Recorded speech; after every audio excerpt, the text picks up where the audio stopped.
And welcome into the Tuesday edition, Robby and Rexrode, 1025 The Game. Robbie Stanley, Joe Rexrode, Ian Safar here with you on this Tuesday morning, live from our Busy Bee Plumbing, Heating, and Air Conditioning Game Nashville studios, home of the $99 yearly Beehive membership where the buzz is always about great service. We are 2 days before Thanksgiving.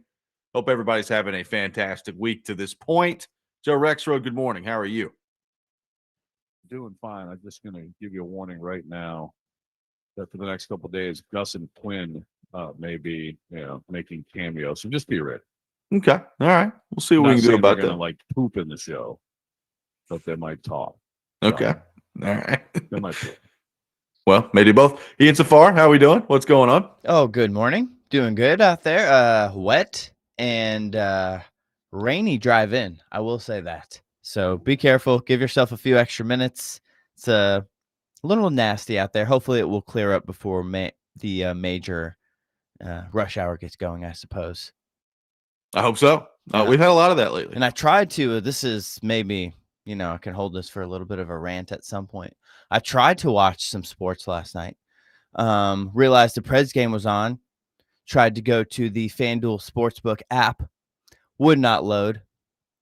Continuously tried to make me sign in to my TV provider in an endless loop for about 3 or 4 times. So I was like, okay.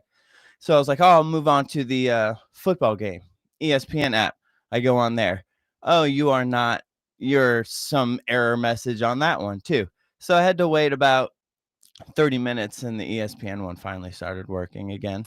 So that was fun. Yeah. Technology's fun, isn't it? That's awesome. That's good stuff. Can't get anything to work out there. We're trying to watch sports. I think that FanDuel app is consistently a problem. It's been consistently. There is no doubt. It's like if you guys want us to leave the providers and go direct to you guys streaming, you have to have it work. And is it like some big surprise? Like, oh, it's 7:00. There might be a lot of extra traffic trying to get on now that people realize that the game has started, and for whatever reason they cannot handle it. It's ridiculous. I mean, this is like a mini Ian rant. I like it. It's a gentle, agreeable, kind Ian rant, and yet he makes a very strong point. He does. He does. All right, look. So Joe, I'll be totally honest with you. I really wasn't going to talk about the Predators today, just because there's so much else going on, right? Like there's a huge Vanderbilt, Tennessee game coming up. We got Charles today on the show, who normally is with us on Thursday. He's going to be with us today. Cam Ward's performance from yesterday. I just didn't really expect to have a whole lot of time to talk about the Predators just because there's a lot of other stuff going on. But every now and then, Joe, you run across a game that kind of feels a little bit more meaningful than some other ones. Last night, pretty close to rock bottom, man. I mean, I know it's been bad around here for a while, for a couple years for the Predators at this point, but they get beat 8-3 last night by the Florida Panthers. And I realize, it's the Florida Panthers. It's also the Florida Panthers who don't have Alex Barkov, who don't have Matthew Tkachuk, who don't have Dmitry Kulikov. I mean, I can go up down the list of guys they got that are hurt now. Aren't having a great season as a result. And who are fine. Yeah, they're fine. They're hanging in there right now.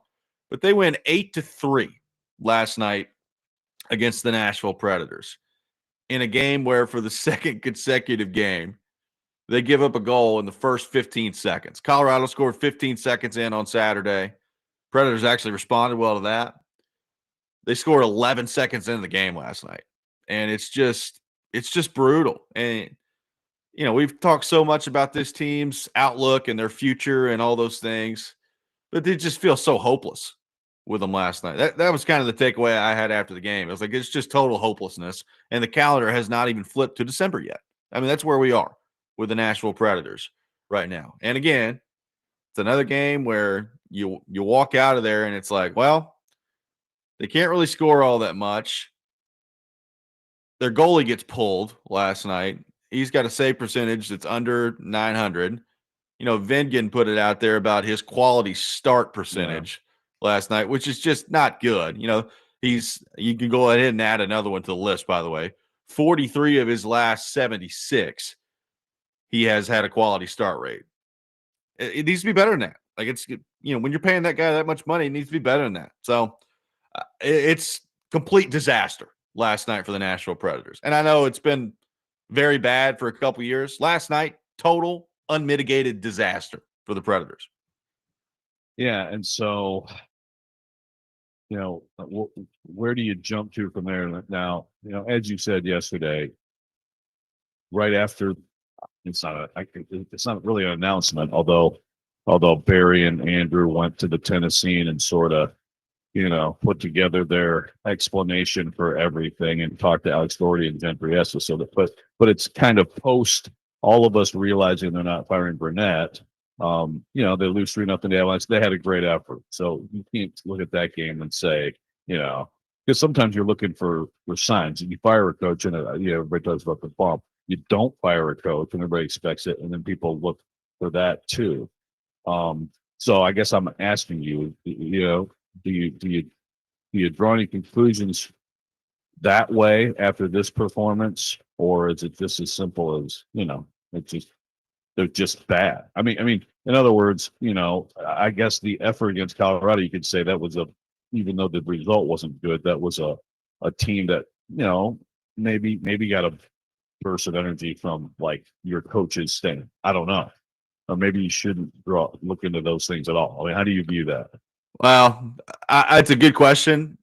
I don't know. I mean, I think I know people don't want to hear this. Okay. Saturday against Colorado, they looked like a team that actually gave a crap, had some pushback, played one of their best games of the year, and they just couldn't score, which this team can't, breaking news, this team can't score. We understand that. But they played well. And again, I know nobody wants to hear that. I don't want to hear that. I understand that. But that's reality. That's what happened. They played really well. And, Colorado's head coach, Jared Bednar, basically said as much after the game. They dominated them for 60 minutes. They just didn't score. Last night, Yossi was talking after the game, and one of the quotes he had that stood out to me is, quote, "Sometimes I don't know what we're doing out there." And it's like, same, bud. It's amazing to me how wildly all over the map they are from game to game with the people that they have on their roster. And I'm not talking about like quality of player that they have. I'm talking about like guys who have been in the league for as long as they have. Like some of the mistakes they make are just unbelievable. Like Marchessault had a couple of just brutal turnovers last night. And by the way, as Vingan pointed out, Stamkos and Marchessault lowest time on ice, barring some sort of injury that they've had as a Predator. So that's where things were with them last night. It just didn't go very well. So, is it coincidence, Joe, on the same day that the Tennessean comes out with a story about how Barry Trotz needs more from players and use some colorful language to describe that one, and they just total no-show against the Florida Panthers? I think in a lot of places we would read into that, and maybe there is something to that. I think with this team, my answer is they're just that bad. They are. Like they're that bad. They're a bad hockey team. And this construct of this roster, and you can throw coaching in there if you want to. I'm not going to argue with you. This construct of the roster, this coach, this center ice group, all of it. I mean, good Lord, Svechkov scored last night finally, and then turned around a few minutes later and basically scored on his own team. He fired one off of Sam Bennett and went right past Saros. And it's like, well, that's just the way that things have gone for them this year. It's the whole conglomeration here is just absolutely atrocious. And look, I don't know when they're going to pull themselves out of this. I've talked about it. The road seems like it's going to be a long one, and I'm talking years right now. Maybe they do. Maybe they can pull it off quicker than that. I don't know. But this team this year, totally hopeless. There's no way they're pulling themselves out of this. Yeah, and look, I just, like you said, I'm looking at this, the story that Alex already wrote. Again, Trotz, Brunette sat down with Alex and Gentry. The quote from Barry, I need more bleeping from them. I need more. First of all, I would have put the bleeping before the more. Yeah. But I understand what he meant. And here's another quote from Barry. Quote, the confusing thing, the frustrating thing for everyone is that we just don't score. You look at the names on our roster, we should score more because we have Forsberg, Stamkos, Marchessault. We all think we're going to score, end quote. Um, and I read this and I understand what the Preds are doing here, but I just don't think this helps Barry with the fan base. I don't think this is going to help Barry with the fan base, or any of them with the fan base. He talks about the U2 tour, which is pretty funny. It became a little of the FU tour instead of U2. So that was his reasoning for why you don't make a coaching change. You can do other things to get a team motivated. I would not look at that isolated incident 2 years ago. And I think he's way overdrawing conclusions on that and pushing it forward to this time period. Yeah, I read this and it's like, hey, we all love how open of a book Barry is, but it's when it's this bad, I guess maybe there's nothing you can say, but maybe then don't. Yeah, I'll say that he is losing whatever goodwill he's had, which is a lot, obviously. He's losing a lot of it with the fan base, and look, it comes when you lose as much as they do, but Yes. it's not just the losing. Like it's the losing, and basically some of the inaction, some of the moves you've made that just don't make a whole lot of sense. Like I remember at the time, it's like, oh, you traded a draft pick to go get Eric Holla, and that's working out well. I mean, it's bad. Again, I didn't think we were going to have time to get into them today, but there are games that you run across every now and then where it's like, well, we got to talk about that. Last night was one of them. We'll get back into it a little bit later in the show. Coming up next, 615-737-1025, our phone number. We're going to put Tennessee Vanderbilt into scope. What does this game mean for Vanderbilt fans? If they win, what does it mean for Vanderbilt fans if they lose this game to Tennessee? We will get into all that coming up next. Robby and Rexrode, 1025 The Game.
have you had a moment to kind of sit down and really think about what this game mean? Obviously, it's the last game of the season and it's UT, but it's different. It's not like any other game you go into with UT. This is like you said, hey, listen, if we do what we need to do, then we put ourselves in an opportunity. We put ourselves in a position with an opportunity to go to college football playoffs. It hadn't been that way since I've been here, and I've been here since 1997. So is it a little bit different than it has been in previous years, this matchup? Well, yes, to answer your question, it's different. I think my challenge is not actually trying to like inflate the emotions around the game, but really just challenge the guys to channel the emotion into focus and to let that focus lead to execution. Also to enjoy it, to actually like take time to enjoy what we've created, this moment that is so meaningful to us, and let's not let it pass by without really soaking it up. And that means every part of it. I mean, this is the best Monday I've ever had in my coaching career because of this week. Tomorrow will be the best Tuesday. I'm gonna take time to enjoy every single moment of this. We're gonna make sure we're being again humble in preparation. And on Saturday, in a tough environment, we're gonna enjoy being out there together and fighting for what we want. I think that these opportunities only come around so often. So I don't want anyone to let it pass us by. That's Clark Lee on with DVD yesterday, looking ahead to a massive one on Saturday at Neyland Stadium between Tennessee and Vanderbilt. We are going to spend a lot of the next couple of days on this game here. I want to start on from this front. We are well aware of the stakes of this game in terms of the college football playoff and what it means for Vanderbilt, right? We've been talking about that for weeks. We are well aware that obviously they need to win, and they're probably going to need some sort of help along the way here. We are well aware that Tennessee would very much like to not allow Vanderbilt to make the college football playoff. I mean, we all know all these things. I'm curious today in the first part of this discussion to hear from some Vanderbilt fans, because obviously, I mean, this season has just been an absolute dream, right? Like, if you would have told some Vanderbilt fans that this was the type of season they were going to have this year, I don't know, 3 years ago, 4 years ago, 2 years ago, they would have told you were nuts, right? Like, I mean, you're crazy. Like, I've been a Vanderbilt fan for a while. They're not going to do any of that. That's what they would have told you. And yet here they are on the doorstep of the college football playoff. And what's standing in their way, Joe, is their biggest rival in Tennessee. So what would a win in this game, given the circumstances around it, what does a win like that do for this Vanderbilt fan base?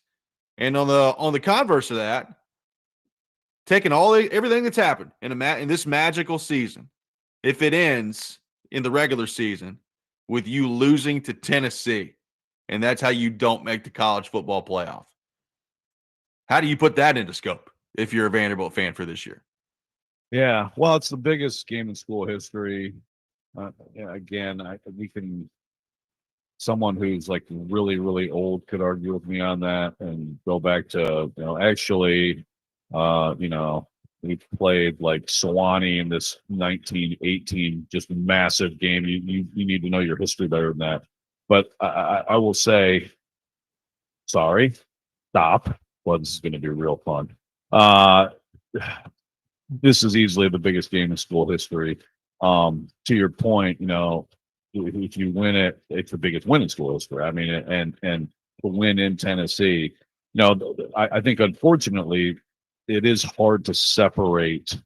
Like, to me, it's hard to separate. Like, if they lose, like, I guess there'd be then you hope, if you're a Vanderbilt fan, that like the stuff didn't happen around it, so you didn't get, like, that's not why you got left out, because there are some results. I think most of the results that matter will have happened by then. Not the Iron Bowl, right? I think that's a night game, but a lot of them will have happened already. But that's the thing too, is like you have to separate that out. And I mean, I'm going to actually hurt a dog on the air, and you have to you just look at this game for what it is, regardless of the ramifications and what else. I mean, look, just the Tennessee, just the recent history, as much as Vanderbilt in the last 2 years has done all these amazing things. Obviously, they've only played Tennessee one time. They got thumped at home. They got spotted 14 points. Yeah. You know, they got dominated, and they have been like Clark Lee has not been able to figure out Tennessee, Josh Heupel's offense whatsoever. Now, I think Tennessee had way better teams before last year too, right? But I'm just saying, like, it's been ugly on the Vanderbilt side. And of course, as we know, it wasn't that long ago when Tennessee was way in a different spot where we had competitive games. We had Vanderbilt wins in this series and things like that. But it feels more like now, like winning at Tennessee, as great as this season is, then that's all right. They're not favored. You know, I mean, like it's a huge achievement just to do that on its own. Well, and that's why I think that you couldn't ask for if you're a Vanderbilt fan for a sweeter way to end it, right? Like for a chance to get in the college football playoff. If you take down your arch rival, like if that all plays out Saturday, and they get whatever help's required, which I don't think is a ton of help. Like it's not like they need 6 things to fall their way on Saturday, but they do need some. And they need some help on Saturday from other teams around the country. But if they can get some of that and they beat Tennessee to get to 10-2, I mean, that's got to be the sweetest day in the history of your fandom. If you're a Vanderbilt fan, right? Not just because of the playoff. Yes, big part of it. But because of who you just beat to get there to do it. I mean, when you factor all that in together, I mean, it sets up to be a fantastic day for a Vanderbilt fan. And that's why I think on the flip side, if they lose it, like Jared on the YouTube chat, as we know, big Vanderbilt fan. And he says, Vandy's playing with house money. You win or lose, it's better than any of us expected. Be awesome to go to the college football playoff, but 9-3 in the best bowl since the 1950s, probably. And I get that. He's right. But I do think even after everything that's happened, how magical it's been, if you end it by losing to Tennessee, it's just going to be extremely painful. Like the very painful way to end if you're a Vanderbilt fan. Yeah, no question. So it feels like it would be such a long wait again to get back to this spot. It feels that way. Could be wrong. Maybe Clark Lee kind of gets it rolling and the NIL thing keeps working and you get that quarterback. What is it, Jared Curtis or whatever, and he helps. But it feels like since it's never really been like this, it just feels like it could be so long for them to be back in the mix again. Yeah, you never know. I mean, obviously, losing Pavia means you have to expect a step back, right? I mean, arguably the best player in program history. I think you have to expect some step back next year. But I don't. Yeah, maybe. But I mean, they are recruiting better. They do have investment. It's just so hard to know. I think that we're going to see a lot of ups and downs from programs. I think you're going to see a lot more. Just look at this program over here that just found a great quarterback and now is in the mix. And so, yeah, I mean, you certainly, if you're being realistic as a Vanderbilt fan, you can't just expect, this is just going to be the case year after year. What you hope too, for Vanderbilt fans is, if you do win this game, that you can appreciate it on its own. You know what I mean? Because it may be that by the time they get to that game, everything has gone against them, and it's almost like, well, unless Auburn beats Alabama, we're screwed. Right. So can you just appreciate this game?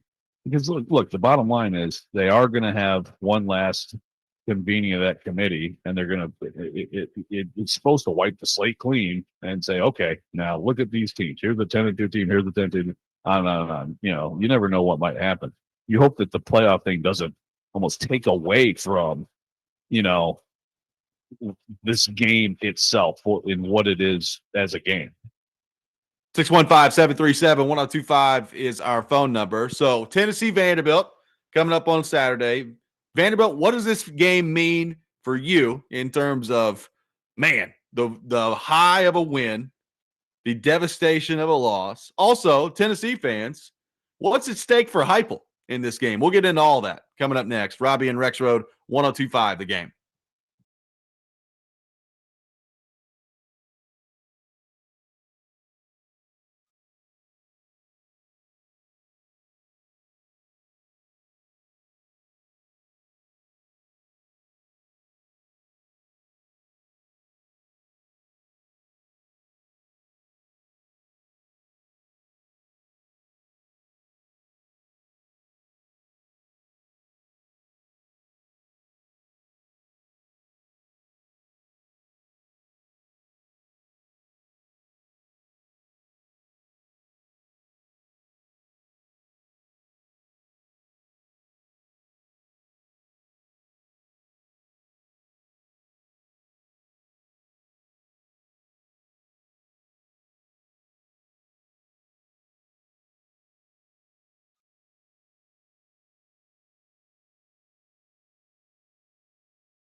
Welcome back in, Robby and Rexrode, 102.5 The Game, taking your thoughts on Vanderbilt and Tennessee on our phone and text lines, driven by WilsonCountyHyundai.com, 615-737-1025,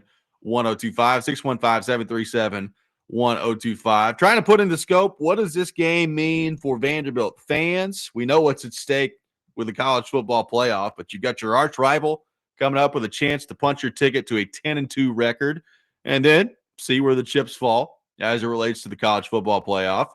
On the other side, I mean, as Liam points out, and as we've discussed, it's a shame that the Oklahoma game is looming as large as it did for Tennessee. And Liam says, as much as I've hated Tennessee and only semi-jokingly banned the color orange from my house, the rivalry aspect of this game is actually muted for me. It's just another step on a path toward the impossible dream. This from Liam on the text line. So, with the bigger picture in mind beyond just the Tennessee part of this. First off, I'm really interested to see how many Vanderbilt fans make it up to Neyland for this, because, I mean, this is a pretty big opportunity for your football program. I'm interested to see how many Vanderbilt fans get in there. And on the Tennessee side of things, I was half joking about it yesterday, but, at least some of their fan base wasn't happy with the 20-point win against Florida, because I guess they hate Josh Heupel that much. He better win, I guess, on Saturday against Vanderbilt, or he's going to have some people really mad at him. What's at stake for Heupel? Yeah, you think in this matchup?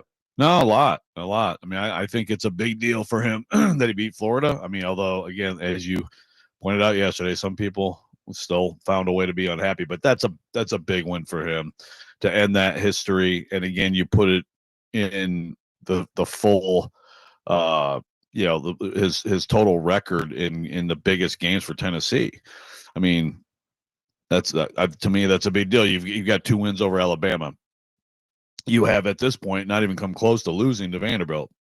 Which again, that's the expectation in Tennessee, but this would be a big win. This is a 9-2 team that's ranked higher than you. So I understand the Vanderbilt that's the name. So people will automatically be more mad if you lose, because how do you lose to Vanderbilt historically? And maybe some people might not get excited about a win, but to me, it is a big win. I mean, it's a huge win for them. And the rivalry aspect probably is more on the Tennessee side, because that's what happens in a rivalry. If one side of a rivalry has bigger stakes, as the Liam just pointed out there, okay, well, you are thinking about bigger things. Meanwhile, your rival has a chance to ruin it for you. So it's more, I guess, it's more of like the rivalry maybe is more of a thing on that side, which of course is hardly ever the case in the history of Tennessee against Vanderbilt, right? It's always Vanderbilt trying to trip up Tennessee on the way to bigger things, than Vanderbilt could ever dream of having. So it's quite a role reversal for sure. Let's head to our phone line, driven by WilsonCountyHyundai.com. Welcome in Ryan in Nashville to the program. Ryan, good morning. Thank you for calling in. Good morning, guys. Winning would be amazing. It would be it would be everything for Vanderbilt, especially a chance to get in. Losing would be pretty much sitting through a Preds game this season. Just sitting there with disappointment and disgust. Thank you, Ryan. Appreciate it. The comparison to a Preds game, Joe. That's a tough one. Yeah. That sounds tough right now. That is that's where things have gotten. One texter says, if Vandy beats Tennessee on Saturday, Heupel will need to go into witness protection to escape the wrath of Tennessee fans. Look, if they lose the game, that'll put them at 8-4, which is basically what everybody had them before the year, right? 8-4. Now, nobody's going to want to hear that at the time. I understand that. Right. But it is basically where everybody had them right before the year, is at 8-4. So I would say in the aftermath of it, when you sort through it all, okay, down year, a lot of pressure, I think motivation, all those things for Heupel heading into next season. Like there's going to be a pretty close eyeball on him with the fan base. And then, we'll see with the administration. But if you win, like I said yesterday, and you get to 9-3, yes, Tennessee fans are going to be disappointed about not making the college football playoff. But the conversation pretty quickly is going to turn to, well, they just went 9-3 after their quarterback left them in the spring. He got great quarterback play out of a guy that there were huge question marks about heading into the season. And oh, by the way, look at his recruiting class and look at some of the guys that are coming back next year. Like the difference in narrative heading into the offseason, I think, for Heupel, based off this game, is going to be pretty massive, I think, with the Tennessee fan base at large. Yeah, no, I agree. Now, again, I can sit here and say, okay, guys, but like, look at this Vanderbilt team, like look at this Vanderbilt team. If you play you play a great game, you lose like a 38-35 game. Like I it's agree. just not your normal loss to Vanderbilt. But I think you're right. I think you're absolutely right. There is a big difference between 8-4, 9-3, and you could also at 9-3 say, okay, so this team fell out with the loss to Oklahoma, and then you went out and you just destroyed Florida on the road that you never win there, and then you beat this really like the greatest Vanderbilt team ever with I think right now Pavia, you look around at like the conversation, like I think a Heisman finalist, I'm starting to feel confident in saying that's going to happen. And you beat that team after things went south and basically you were no longer playing for the playoff. What does that say about you as a coach? Flip it around, lose to Vanderbilt. Again, I think that there's plenty to still take solace in, but I think you're right. I think a lot of Tennessee fans won't. Yeah, like I do. I think there's a big difference. I think if they win the game, first off, Max Gilbert been catching some strays on Vol Twitter. If they win the game and get to 9-3, a lot of Tennessee fans are going to go back to, man, if you could just make a kick against Georgia, you'd probably be sitting real pretty right now, which, okay, it is what it is. But like, again, 9-3, and then you'll have the bowl game coming up, and we'll see what that looks like.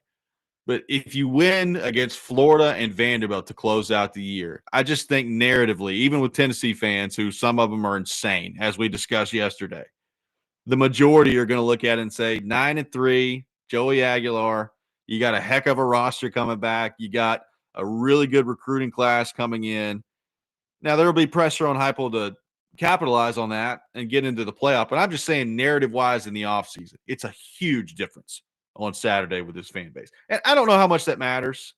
I don't know. Like when you're talking about Danny White and administration, I don't know how much it matters. But Tennessee's got a big enough fan base where it matters some, right? Like it's got to matter some when it comes to all the momentum you're trying to carry forward heading into the offseason. Yeah. Well, and look, I mean, I think it matters to the coach, his family. Yeah. Like you think about Ohio State and Ryan Day and all that stuff. I mean, it never happened, but I heard from some people in Columbus about like it was getting unbearable to live there for him and his family, because you keep losing the Michigan games. Like, how do you lose a Michigan game? We never lose a Michigan game, and it was like he may be looking for an exit strategy here on his own. I mean, who would leave the Ohio State job voluntarily, right?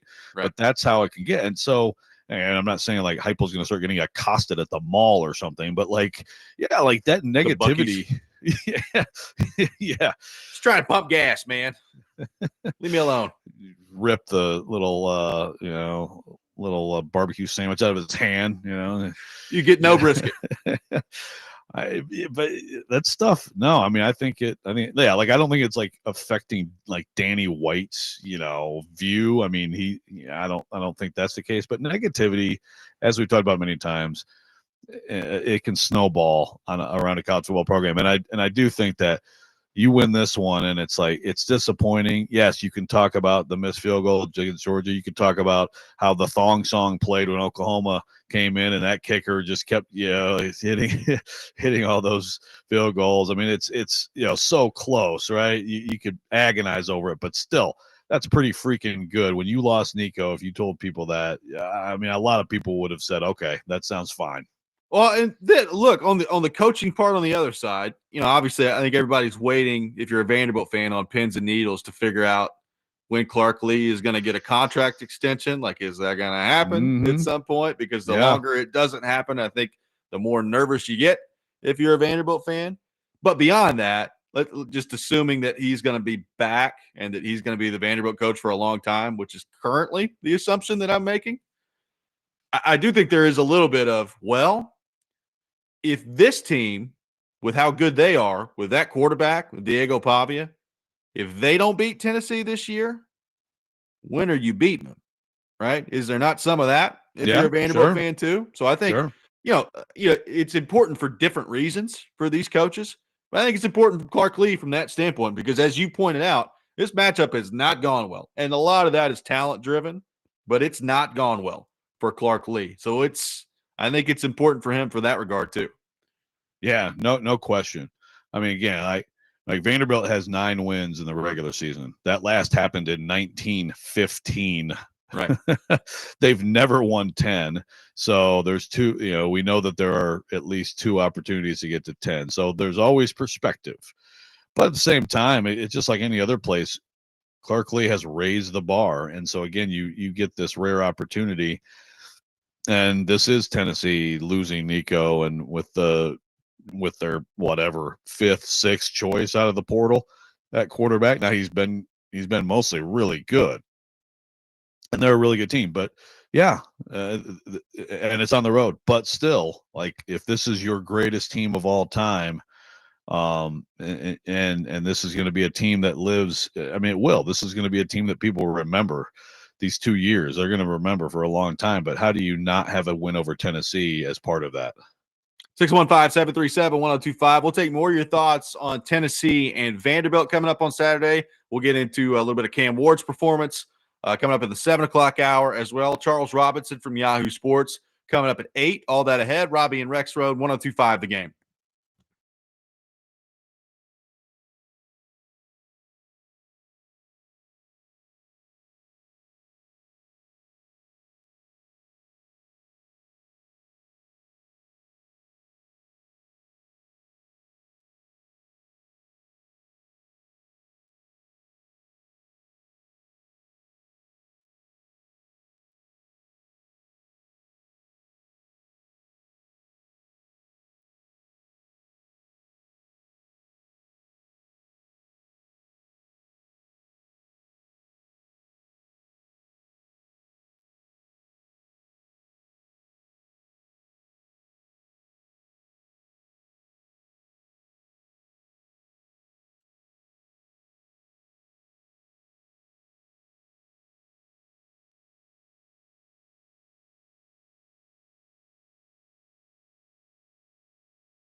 Come on out for the Vanderbilt football watch party this Saturday at 1025. The Game is hosting with Germantown Pub, located at 708 Monroe Street in Nashville. Starting at 2 o'clock, you can win great prizes. Watch Vanderbilt take on Tennessee. Again, that's this Saturday at Germantown Pub. Speaking of Vanderbilt football, the Commodores taking on Tennessee this Saturday. Pregame at 1 o'clock on 1025 The Game and 94.9 The Fan. Kickoff at 2:30. Vanderbilt football brought to you by Gary Force Acura, Jimmy Kelly Steakhouse, and Smoky Mountain Tops. Taking your thoughts on Vanderbilt and Tennessee. Joe, how about this question from Ed? Says, highly unlikely, but if Vanderbilt were to win big enough on Saturday, could they get in without any help? What do you think of that? Like if Vanderbilt just go out there and steamrolls Tennessee, is it possible they get in without any help? I can't sit here and say anything's impossible. But again, if you go through the whole thing, I do think that like Vanderbilt compared against a BYU, even a BYU that only has one loss in the regular season, and a BYU that loses to Texas Tech. Now the nightmare scenario is BYU beats Texas Tech in the Big 12 title game, and then they have to have two teams. I think that Vanderbilt team would be compared favorably against BYU, for example. BYU just doesn't they just don't have. I mean, they have a 3-point win over Utah. They won at Cincinnati. That's not going to be that's a pretty good win, but it's not going to be a ranked win. So again, Vanderbilt is going to have a win at Tennessee that is going to bolster its resume. Again, if it wins, that is going to be a big deal. That changes its resume. And that's one thing. Their percentages, again, like I said, they doubled. They're up to like 29% right now. But I still look at, again, I think you're not getting more than 5 SEC teams with Notre Dame in, and Notre Dame's in now, right? Like they have to, they're going to kill Stanford. They're in. So you're not getting more than 5 SEC teams, and you have to tell me who they jump. You're saying in the no help scenario, right? So in the no help scenario is Georgia. No, they're not jumping Georgia. Texas A&M beats Texas. They're locked. They're like, we're talking about teams at the very top of the thing. Ole Miss wins. Now, Ole Miss beats Mississippi State, and then Lane announces he's leaving. There, there is some intrigue there. Now, again, this is, I guess I'm talking about help now, but it's not the type of help like on the field. Right. The committee, it has done it with Florida State 2 years ago when it was a 4 team. It is written in there that coach or player can change the way a team is viewed. Would Ole Miss be left out of the playoff? Would they fall behind Vanderbilt losing Lane? I have a hard time buying that. But there's one little thing. I mean, are they going to jump Oklahoma? With Oklahoma with the wins that they have? The problem for Vanderbilt is some of its wins, which at the time looked really good, just haven't held up, right? Like the South Carolina win was really impressive. And obviously South Carolina, it just doesn't help you very much. Missouri is a good win, I say. LSU is a good win, but also neither of them ranked wins anymore. Now, again, so I keep coming back to probably no. I think you have to have one of these teams stumble, either Oklahoma at home against LSU, Ole Miss in the Egg Bowl, Alabama against Auburn. And if not, I think, unfortunately for Vanderbilt, their 10-2 just isn't quite as strong as the other teams 10-2. And if you're a Vanderbilt fan, this is not because you're Vanderbilt or the helm. I mean, you look at the resumes, and it's fair, it's reasonable. Like these schedules, you don't know how they're going to work out in your favor or against you, and their schedule, unfortunately for them, just isn't helping them enough. Joey from Bellevue says, I think for Vandy, the season is a success no matter what. Undefeated at home, selling out the stadium. It was a blast.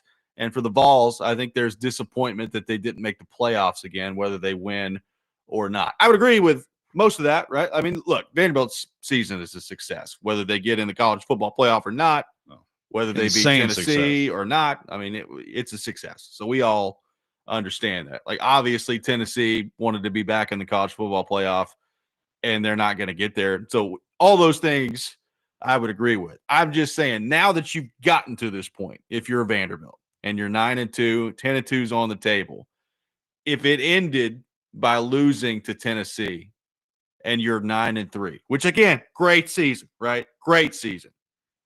Wouldn't there be a twinge of disappointment, right? No, Wouldn't there be? in the moment, it'd be devastating. Right. Yeah. Again, you've earned the right for it to be devastating, but that's what it would be. Yeah. That's part of why, it's awesome. Like this has not been a rivalry that produces many opportunities like this, Yeah. like others at the end of the year on this weekend. Auburn rips a national championship out of Alabama's grass with the kick six. I mean, this is not one of those rivalries, but now we actually have something like that. And absolutely, there can't be any more bitter than coming this close and then having your rival take it from you.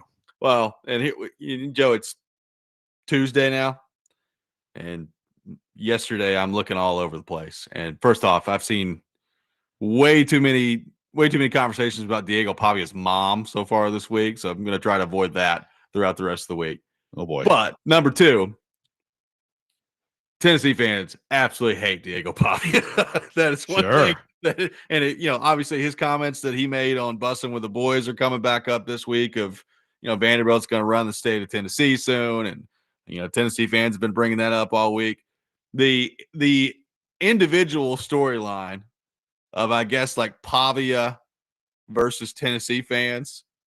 And look, he's going to talk a mad amount of trash this weekend leading up to it and in the middle of the game, which, by the way, I'm here for. I don't blame him at all. But I think that adds a little bit of extra spice to it, too, of, boy, the Tennessee fans not like Diego Pavia. Oh, man, no question. He is. And that's what another great thing about a rivalry is when you can get like an all-time beloved great player on one side. Yeah. And then the other side hates that player, not just because he's a great player, but because of things said or whatever. And of course, Alabama fans hate him too. Right. Like Texas, I still see, Texas, like even some people who like cover Texas, but you speaking of Diego's mom, it's like this woman who covers Texas who like is tweeting about his mom. And it's like, this is why he's so classy. Like what? She's like dancing, enjoying it. It's insane how some people dislike him, how much they dislike him. But yeah, man, I mean, it is going to be chippy on that field. I mean, I would expect it to. I mean, look, I'm bracing for some pregame stuff here. Oh yeah, I'm bracing for extra stuff after whistles, which starts with him, not just about him, but definitely, I think he ramps all of that up. Because and look, he can go in and win this game, and then he can obviously talk trash forever about it. Doesn't mean he's going to be right about what he said on Bussing with the Boys, right? That's a big statement that's going to, the stuff that's going to happen after he's gone, and we'll see. It's still going to be tough for me, for Vanderbilt to like sustain that. But if he can get this one, then again, he can talk forever. It's like, I mean, like.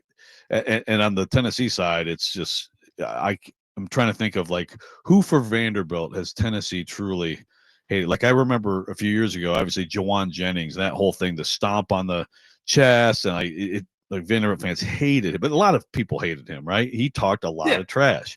I mean, who would be comparable to him from the Tennessee side for Vanderbilt? Anyone ever? Yeah, like even half of it, even a quarter of it. I don't know that there is one, right? I mean, I'm sure they didn't really enjoy Cutler. Like, did Cutler talk trash? Cutler's, yeah, he'd probably be the closest one. And he beat him. He did get a huge win in Knoxville. Yeah. But I mean, there's nothing close to this.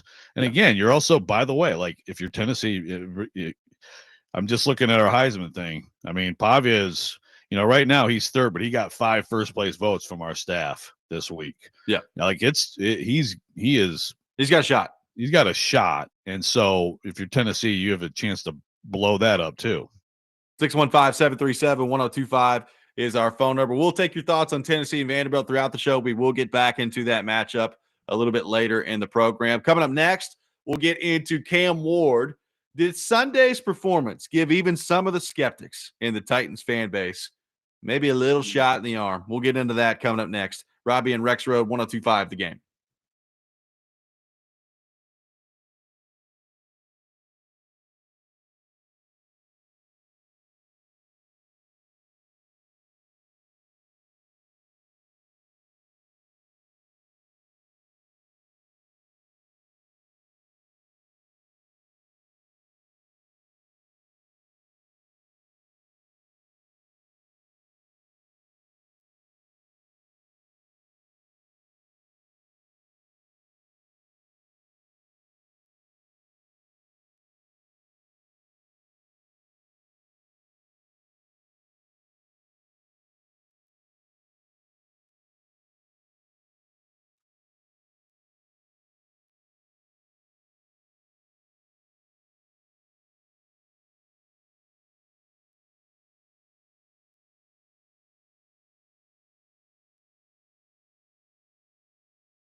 Hour number 2, Robby and Rexrode, 102.5 The Game. Robby Stanley, Joe Rexrode, Ian Safar here with you on this Tuesday morning. We got the Rex Rant coming up later this hour. Charles Robinson from Yahoo Sports, normally on Thursdays. This Thursday is Thanksgiving, in case you were wondering.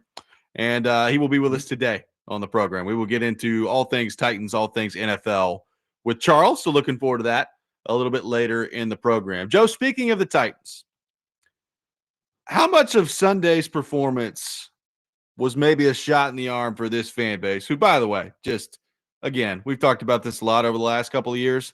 The combo Titans-Preds fan down bad right now. 32nd in the league in both. Titans are 1-10. So, again, no moral victories in the National Football League. I understand that.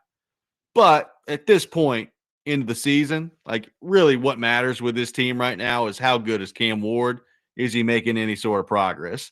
And I felt like he made good progress on Sunday in the Seattle game. So I have seen, and we've heard from, I think, some Titans fans that have been largely very skeptical of Cam Ward, particularly as the season has gone on. It's like, man, I don't know. That say, you know what? Sunday showed me something, and I've got a little bit more hope on the Cam Ward front than maybe I had before.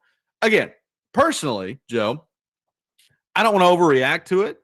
It's one game that he looked pretty good, who, by the way, they scored 3 points in the first half. So, like, it wasn't perfect, but he did throw for 256 yards. He took care of the football, and he made some plays throughout the course of the game, as we discussed yesterday, that demonstrated progress. So, Joe, I ask you, for this Titans fan base, realizing that they again lost the game, which is really what ultimately matters in the long run here, is how many games do you win? How many games do you lose?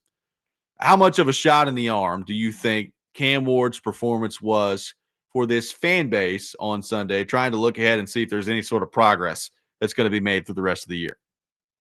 Yeah, quite a shot in the arm. Unfortunately, today I am locked out of the text line again. Apparently, I have to, like, every day run through hoops, go to the text line, and my YouTube chat just shows me a big arrow, so I can't get the reaction from people today. But I'm guessing that right now, I mean, I would say Titans fans are probably like feeling way better than Preds fan, like the combo fan, again, like they're just both in last place. But like Titans fans got some information that's like, okay, there's some hope. And of course, Preds fans keep going. They just, like, it gets worse and worse. So, I mean, if there can be separation between fan bases of two teams that are both like worst in the league, I think there is some right now. Now, go back to Dennis's text from yesterday, like, geez, we're everybody's celebrating this, this loss, and I get it, but that was probably the definition of like a moral victory, just because the team was so good. And again, this season, we know what it's about, and at this point, you're towing that line. I think that a win would probably be good somewhere, like probably a good thing for this crew to get a win at some point, but they are.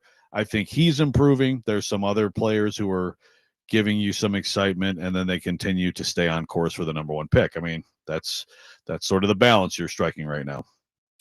Yeah, like, again, I think some people, which is what happens in these conversations with Cam Ward, are probably overreacting a little bit too much to Cam Ward's game yesterday. Just like some people have, I think, reacted too much when it's gone poorly for Cam Ward. Like, it's a process here. It's a long season. I don't think that Sunday's performance against the Seahawks necessarily means that he's arrived, right? Like, you've got to prove it over and over again in this league. So we'll see what happens on Sunday as they take on Jacksonville. But I do think there was a stretch, and we talked about it. Like, there were one or two throws that Ward would make per week where you're like, yep, pretty good. That's good stuff there. That's why I took him number one overall. And then there was one or two or three sometimes passes that he missed that were just totally inexplicable, that NFL starting quarterbacks can't miss. And that it felt like we were in that cycle for a while, like a few weeks. It's like, all right, well, he's getting sacked a lot, as we talked about with Charles last week. Every week it feels like he's missing throws he shouldn't miss, and he's making a couple throws that leave you hanging on, wanting for more.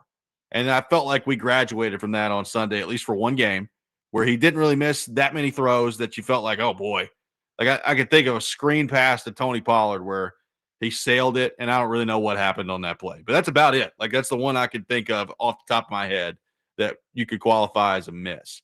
Other than that, like, I thought he was pretty dialed in on Sunday. So, without having the benefit of seeing what it looks like for the next couple of weeks here, was that a launching point for him to close out his rookie year, given the circumstances around him are as bad as they are? Is that a launching point for him to make some progress here as the year goes on?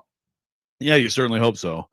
There was a long, that Cardinals win, which though they gifted it, he did make a bunch of great throws late. That's a long time ago. Yep. And then, like you said, there's too many misses and negatives and minuses to go with the pluses, and in a lot of weeks more minuses than pluses. I agree. This week it was efficient and made some of those plays. Made some of those off schedule plays along with good overall efficiency and accuracy and just good pocket sense, knowing when to go, stuff like that. So yes, this is it's a huge, you really want this momentum to carry over. Of course you expect there to be ups and downs, and we always talk about how it's not going to be linear. It's not just going to be this steady climb, but it would be a big deal to me for him to then, look, he's going up against another great pass rusher, this weekend, coming in here, the pride of Kentucky Wildcats football. But this week to me is like, can you come close to that at least? Even if you don't even improve on it, but can you have the same kind of game the very next week? And then to me, it's like, okay, like clearly, then he is getting better. And that is really all you can ask for, especially considering the circumstances. One texter says, do you think the Titans are starting to build their culture? Because I think all these rookies have whatever it is, the dog factor, the fight, and they're keeping Simmons by trying to build that mentality as well. Do you think the Titans are, Joe, using one of the those words in sports, the buzzwords, culture? Is that happening in front of our very eyes right now? It's just hard.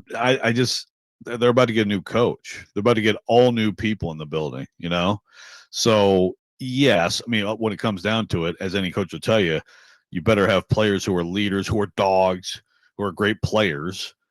So I think we're seeing a few more guys who we probably feel comfortable, like, are going to be part of this moving forward, are going to be part of their long-term plans.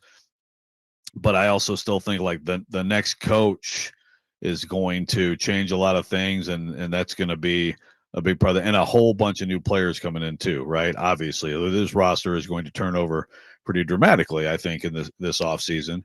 So kind of, I guess, like, you definitely, the new coach wants to come in and say, okay, who are my leaders? Who are my best players? And it does seem like Simmons has, although again, I'm hesitant to say, all perfect, great leader.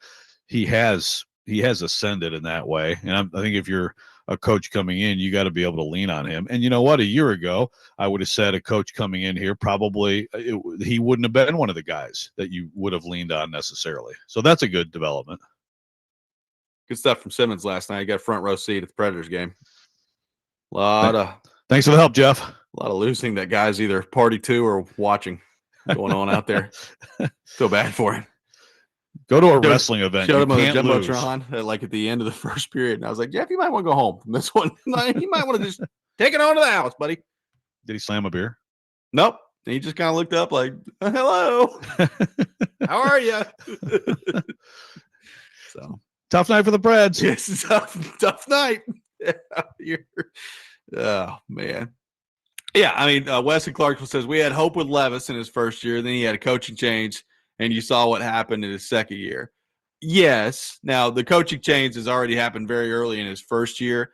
And as we've discussed, there are pretty recent examples in the NFL of a coaching change for a first-year quarterback that's worked out well. I mean, Caleb Williams looks like it's working out pretty well.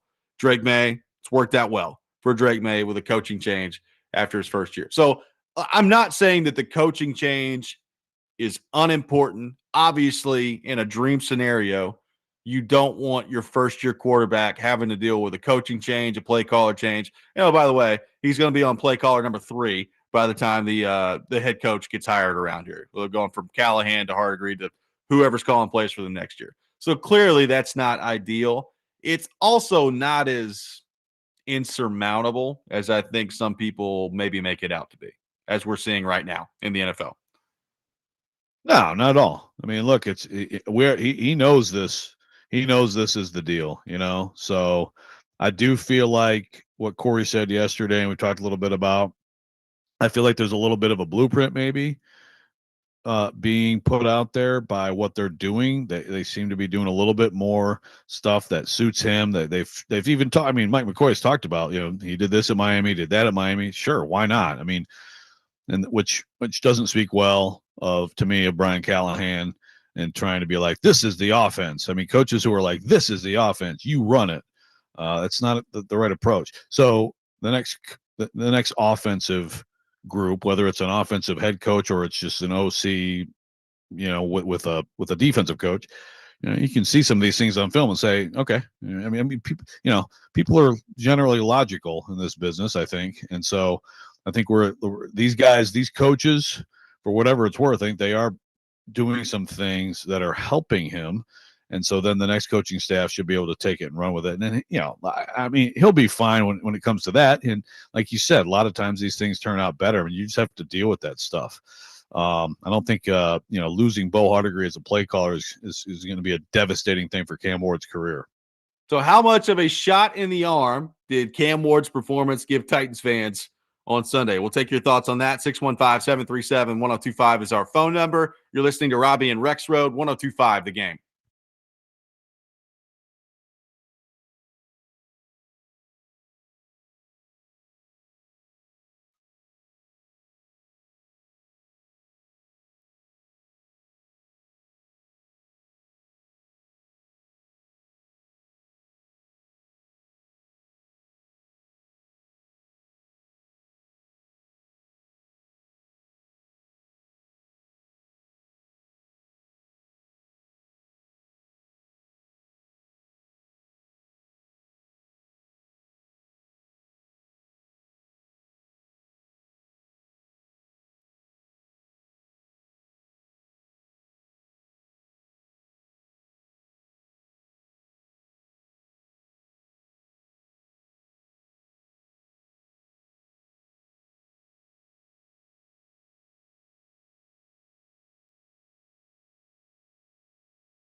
This Thursday, the NFL game of the week is the Chiefs taking on the Cowboys at 3:30 on 102.5 The Game. NFL game of the week presented by Circus Sportsbook Kentucky and Macero in 12 South. Taking your thoughts on the Titans, 615-737-1025. Throwing it out there, how much of a shot in the arm was Sunday's performance from Cam Ward? Now, Joe, as we've discussed, you take a look at some of the throws he made in that game and some of the plays he made escaping the pocket. And I don't know that he's ever going to turn into, Lamar Jackson out there running around. But it was interesting to see him on the move and just how there's something about him when he's on the move that it just feels like he's really comfortable doing it. And, you can use backyard football if you want. Like, it just kind of feels like there's a level of comfortability there. And Joe, I do think like if you're going to win consistently in the NFL, there's a certain amount of just hitting the open guy, hanging in the pocket, making the throws that are necessary time in, time out, week in, week out that you just have to have at the quarterback position. Otherwise, you're just not going to be consistent enough to win. But I think leaning into getting him on the move a little bit more, which is what a lot of people, including Kuharski, have been just screaming about for weeks around here. It felt like whether it was intentional or not, he did it on Sunday and did it not just, how many rookie quarterbacks, Joe, did we see come in, their first read's not there, and they panic and they take off? He didn't do that, and he doesn't do that. Sometimes you could argue like he waits too long before he takes off. But I thought it was the right balance from him on Sunday of hang in there. Nothing's there. Let's go. And I think that was good to see. Maybe as much as anything else on Sunday. Yeah. Well, and then you have, I think one of the best throws of the day was it was quick. It was a quick read. He had to sneak it between, the middle field open, sneak it between the safeties, ripped one down the seam to Prochet. Yep. Like that was a big time throw. I feel like it seems like his processing's got a little faster. And again, I think the biggest question is just being able to always execute the throws. But it looked good. It looked good Sunday. So, and we'll see. I mean, we've talked with Kaharski about like the off season and, working on the mechanics, the footwork, all that stuff, and that has to get better. I don't know how much better it can get. I think for some guys it does, some guys it doesn't, but the processing, the recognition, the feel for when to go all seems to be getting better. And I agree with you. As I like, if I'm the Titans if I'm the Titans in the future, whoever is coaching him, I am like, he's comfortable. He's comfortable when you move the pocket. I mean, when you have bad protection, moving the pocket is a strategy for that anyway. And he just seems to be comfortable. You can't, like you said, you can't make a living on that. There's a lot in this league that's like, it's 3rd and 7, and it's just like you have to see it right now. You have to diagnose. You have to see what they're trying to disguise. Post snap, okay, it's actually this. That's the picture, and you have to rip it. And that's, if you can't do that consistently, I think it's hard to be a really effective quarterback in the NFL, but still, like, there are a lot of different kinds of quarterbacks in this league too, and different schemes that fit them. And so they're figuring that out. And again, whoever takes over, you're getting some stuff on film that should give you some clues.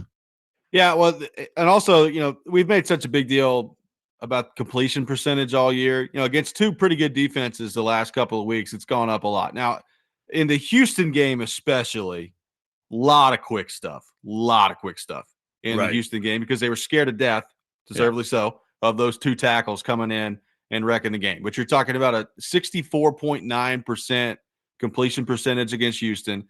It was 66.7 against Seattle. So we're seeing some growth there. 6-1 an attempt against Seattle. He was only 5-2 against Houston. So that kind of tells you like it was a little bit less of just the quick stuff all the time in the Seattle game. Now, how much of that was also score? Again, one thing I keep bringing up in this conversation, they were down 30-10 at one point in this game. So you do have to factor that in from the Seattle defensive standpoint. But, look, let's be honest here. We're looking for some positives. Looking for some positives with the Titans this year. He provided us with some on Sunday, and now we'll see against this total dweeb of a general manager and this weirdo head coach that they're playing on Sunday if he could keep it going and take down Duval. Man, I don't know that Liam deserves to be roped into this stuff. Does Liam? Yes, he does. Okay, you're right. Thank you. That's a good reminder. That's a Yes, good he reminder. does. I do He think tried he's a to pretty fight good Robert coach. Saleh. He's a moron. Yes. That would be that's probably one of the number one reasons why Saleh needs to get this job, right? I agree. Like we really need that energy around the AFC South. Like it needs some kind of a shot in the arm other than Indiana Jones. But yeah, where does that tandem rank for you compared to the Drinkwitz Beamer tandem? Well, at least those, like, the Jacksonville tandem probably actually smart guys, so that's good. The other two, I would not say that. And we want him to be nothing more than him. Although I'd advise them probably to talk a little less. That'd be something. I still think Drinkwitz is a good coach, but he really screwed Even though up he on botched Saturday. that game. Yeah. he screwed it up. Oh, he's a good coach, but he botched But he's another better. one. He's better than Beamer, right? He stinks out loud. Beamer might be like Emperor has no clothes coach. Oh, he like totally sucks. He might be. That might be. But I mean, badly. I said it before the year, and I understand the year's gone the way it has. But I said back when they hired this goofball as general manager and Liam Cohen, the Duval stuff, better not lose Jacksonville this year. So here's your first chance. We've had to wait a long time. It's week 13 coming up. We had to wait a long time. But here's your first chance When they beat to take down these dweebs. They beat Arizona, right, by field goal in overtime, I think. Yeah.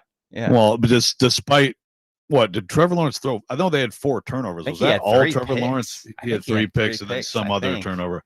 No, he threw some terrible picks in that game. But yeah, they persevered and somehow overcame Jacoby Brissett. So I don't know. I don't think they're very good, but they are sitting there at what are they 7-4 now? Yeah. So they're actually right in that.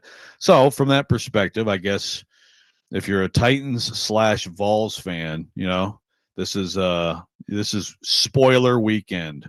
Because if you're the Jags, you cannot lose to the Tennessee Titans, not one time. You have to win both of those games to have any shot to get in the postseason. So this could be quite a spoiler weekend for the Titans/Vols fan. It could be. And you know what? Cam Ward would build up a lot of goodwill with me if he just went in there and immediately smoked Jacksonville. I'd love it. It would be fun to get some some rivalry stuff going. It wasn't that long. It wasn't that long ago. We were like, Lou, look at the AFC South and look at these quarterbacks. Like for a long time, it's going to be Lawrence, it's going to be Richardson, it's going to be Levis, and it's going to be Stroud. And already 2 of the 4 are out of there. But maybe Ward and maybe Jones. Maybe there is a long-term quarterback quartet. The problem is, nobody looks all that good right now, other than Jones. He's like the best of the bunch, which is, I don't know what to make of that. Yep. No, I don't either. So the AFC South basically stinks again. 615-737-1025 is our phone number. We have the Rex rant coming up at 7:45. We'll get back into the Predators coming up next. Just a horrible performance last night from the Nashville Predators. They lose 8-3 against the Florida Panthers. We'll get into that. Robby and Rexrode, 1025 The Game.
If you're looking for a great spot to pregame on Sunday before the Titans game, stop by John Bon Jovi's and pregame with 102.5 The Game. JBJ's has the best food on Broadway, cold beer, and cocktails, stunning skyline views, including 2 epic rooftops. Pregame show brought to you by Tennessee Brew Works and Old National Bake. Robby and Rexrode here on 102.5 The Game. We'll have the Rex Rant coming up here in just a few minutes. Charles Robinson from Yahoo Sports with us at 8 o'clock. We will get into the Titans and all things NFL with him. Joe, I said it earlier in the show. I didn't know how much time we were going to have on the Preds today as I was looking through the show plan yesterday before the game. Because I was like, Florida's in town. They've got their dad's trip with them. They've won 2 Stanley Cups in a row, even though they've got a ton of people out of the lineup. They're probably going to come here and win because that's what people do. They come in here and win against the Nashville Predators. But when it's 8-3 and it played out the way it did last night, I think we've got to discuss it. So 8-3 loss to Florida last night. UC Saros pulled from the game after the 5th goal, which I think came about 22 minutes into the game. So didn't last very long for UC Saros last night. I would say some of them not on him. Some of them you'd like to see your goalie make a save on that play. By the way, Saros is now 6-9-3 on the year, with a 308 goals against and an 889 save percentage, which is where he's at right now. That's tough. We went through the stats last night that Vingan put out there of the quality starts over the last 76 now starts for UC Saros, and he has 43 of 76 have been a good quality start rate. So quality start, for those wondering, as Vingan points out, it's saving more goals than expected. That did not happen last night for UC Saros. So, having said all that, you got a goalie that has an 889 save percentage. It's in the first year of a 7-year contract. You have a team that's 6-12-4. And I said it last night after the game, and I'll repeat it here now. The 25-26 version of this team, completely hopeless. Like, it's not getting better. And I think we know that at this point. It's totally hopeless. They're bad. And they are likely going to end up being very in the thick of the conversation for the worst team in the NHL by the time the season comes to an end. That's where they are right now, as the worst team in the NHL. Joe, you watch all that happen. You get beat 8-3 by a good Florida Panthers team, but a Florida Panthers team that's also missing some very key players in their lineup. It kind of feels like rock bottom, to be honest. Like, you're just totally embarrassed at home last night. Your general manager has been talking all week about not firing the coach and how he needs more from the players. And the day after that article comes out, they get beat 8-3 at home. Stamkos and Marchessault barely played last night. Like, there's just so much going on with this team right now that's wrong. And this year's team, forget 5 years from now, forget 3 years from now, or whenever you think they may be good again. This year's team, it's hopeless, and it's a disaster. That's a tough spot to be in late November. Yeah, I think pretty quickly here. Look, I suppose the conversation about Brunette continues. That there's going to be people who continue to beat that drum. Look, I think it's very clear from what Barry Trotz did, what he said on our air, what he said to the Tennessean. He's not like, it's just not really. I don't think that's anytime soon. I mean, it'd be kind of shocking, actually. Probably be a pretty bad look if you think about it, for all this conversation to take place. I don't think he helped himself with his comments in the Tennessean in particular about the players, but it'd be pretty shocking to me if now, like in a month or 2 weeks, he fires Brunette after all this, right? I think Brunette's going to be here. So I think now the conversation pretty quickly is just going to shift to who's going where. Who of these guys is going where? What can you get? The thing about, we've already talked some about the Saros thing. The way he's performing, is he playing himself out of being traded? I don't think they're going to trade it. I don't think it's ever even been on their radar. You don't think that they would even consider it anyway? Yeah. Nope. I mean, not based on everything he's talked about with UC Saros over the last couple of years. I don't. Yeah. So again, like, I understand that everything from them is going to be, it's not his fault. It's not, it's never the goalie's fault, right? But I mean, it's pretty, when you think about like the start he had, which again was contrary to his nature to start like that, and how he's played since. Is the defense better or not? Because that's all, right? It has been, right? Like the defense has been better. He's been getting more support. I mean, what is going on? I mean, like that right there. While Askarov, by the way, continues to, look like he's got some promise out there. I mean, it's, if you turn from every angle here, and it's just like, oh my goodness, this is bad. Well, at some point, like, can we not hold the goalie accountable at some point? Like, look, I don't want to revisit teams won't the Saros Askarov conversation at this point, because it is what it is. Like, they've made their decision. And by the way, Askarov just had an unbelievable month of November, or is getting through an unbelievable month of November. We'll see if he keeps it up. It's 1 month. We've seen goalies go on good stretches of play. We'll see if he keeps it up and what that looks like. But it looks like he's probably going to end up being a pretty good goalie. And I understand. Look, I understand the Predators are horrible. Okay, I do. I understand that they're not good. We've talked about defensive improvements they make. Well, you could have fooled me last night. Like, they didn't play any good defense. Like, they're not a good team. They can't score any goals. So I get all that. He's in a horrible situation. But, like, at some point, can we stop making every excuse in the book for the goalie? Like, he's got an 889 save percentage. He's getting paid a lot of money to be an elite goalie. And the fact is, he's just not anymore. Like, he's not an elite goalie. Like, how much more of a body of work do we need to see? This is now 3 years in a row where you've gone from save percentages of 927, 918, 919 to 906, 895, and 889 right now, the last 3 years. Again, I realize it's more complicated than just save percentage. Okay, I understand that. But it is part of it, right? Like, the bottom line is, he's 30 years old. You're in the first year of a 7-year contract, and it's looking like it's just not the timing of it's not making any sense, and his play right now is not warranting the deal, which, by the way, is what we talked about this whole time in this conversation. So it's just everything about it seems like it's just a horrible situation right now for the Predators. Yeah, and I mean, look, I hate it for Saros. I mean, anybody who knows Saros, you hate it for him. But also, this is why you don't do it. And look, another part of what Barry said on our air, another part of what he said, in the Tennessee interviews, there's definitely, I don't want to say Barry spinning things, but he's talking a lot about the future. He's talking a lot about young guys. And I understand that. It's very important. He said he'd put up his farm, his system against anybody else and stuff like that. Okay, that's fine. And if that bears out, then okay, then eventually things will get better. But then again, why the hell did you sign this guy if that's just what the plan has been? I mean, the Saros part of this is like, it's unspinnable. You can't spin it. It's a critical error in all of this, because the timeline that just does not match the timeline. Again, if you thought Askarov was too immature, or you didn't think he was going to be good or whatever, okay. But again, that's the goalie, the young, cheap goalie who grows with the young team, who a few years down the road, now you might have something. You're sitting here. I mean, again, Saros may be past his best years. I don't want to, I don't want to declare that for sure, but the trend, as you just laid out, is not good. What's it going to be in 2 and 3 years from now? Whenever the heck they're going to be competitive again. I mean, it's a critical error. And to me, it speaks to just doing things and not having a plan. I'm sorry, but these things don't all add up together when you consider the Saros contract in it. Barry Trotz's general managing tenure right now is looking like a complete and total disaster.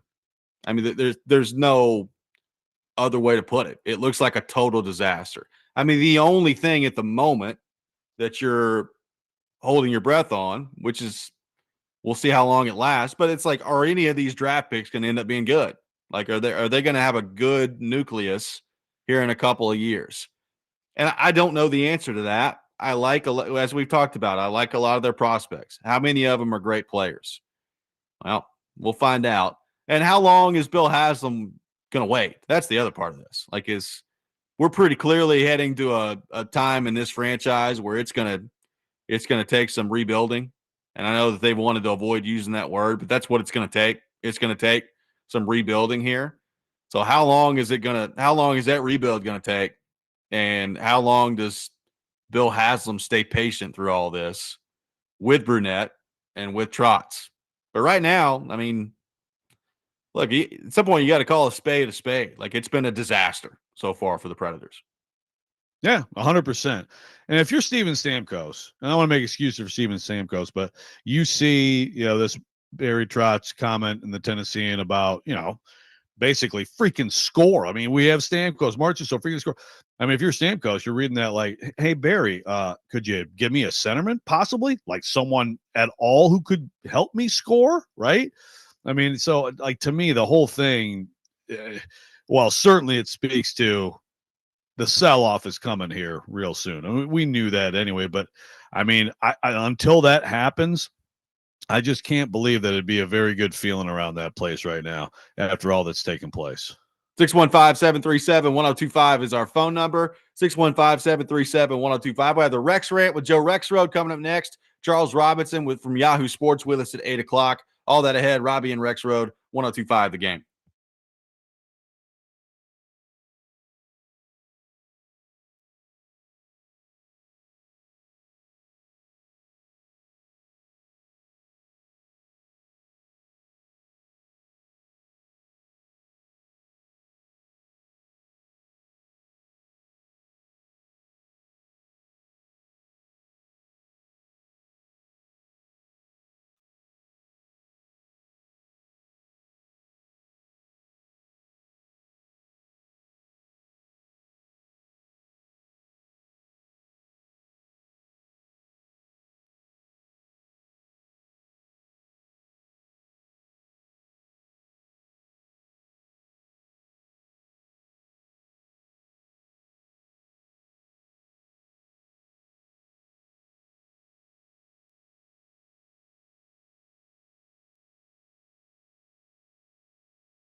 Sometimes he wakes up on the wrong side of the bed.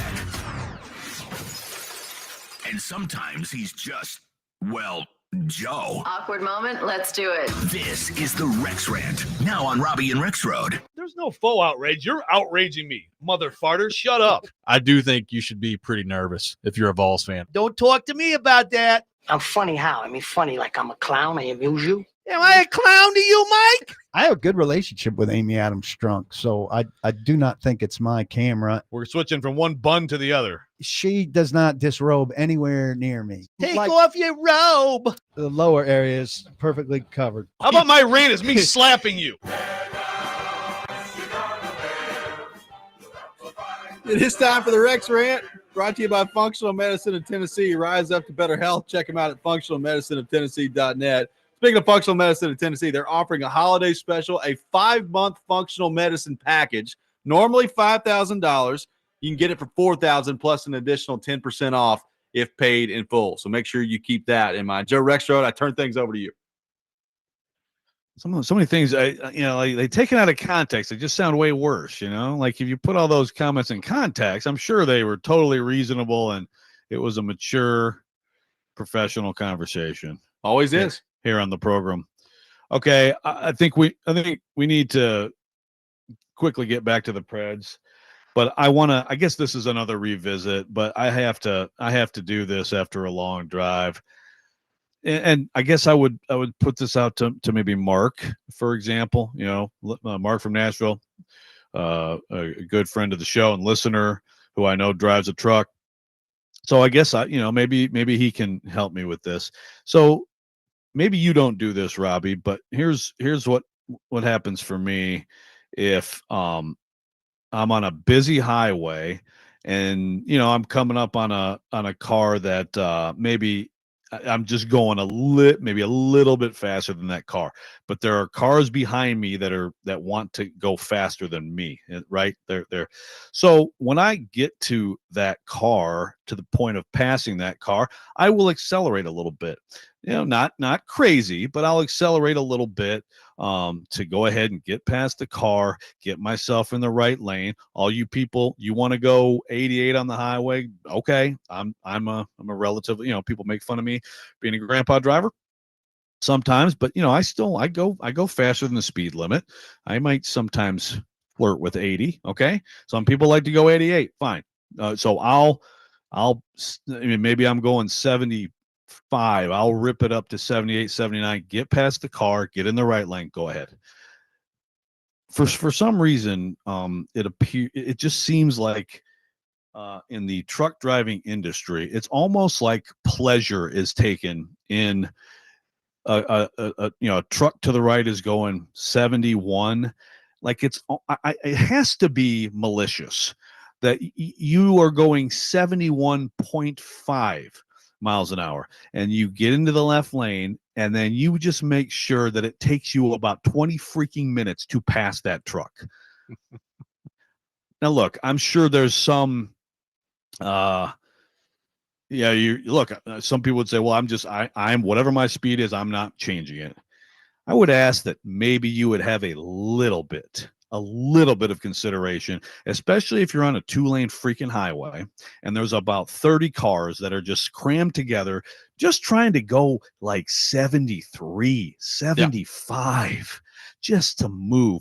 But no, you're just going to sit there and burp, burp, burp, burp, burp, burp, burp, and just take forever to pass one truck. It is infuriating. It happened so many times yesterday. It's just like, I can't believe that this is in good faith. I have to think that some of this is screw all of you. And you know what? I'm going to even slow down a little bit. How about that? And then maybe we can pull up right next to each other and then we can talk and wave. You lower the window and laugh at everybody behind us. I asked for a little bit of consideration. I think most people on the highway, when they come up a situation like that, they will go ahead and say, okay, let me get out of the way. You guys all want to go way faster. Go ahead. It's very hard, and I think maybe the holidays make it worse to handle some of these professionals who I think are just messing with all of us. My favorite is when the you're coming up on the car They're going the speed that they've just been going. They're just, putting long out there.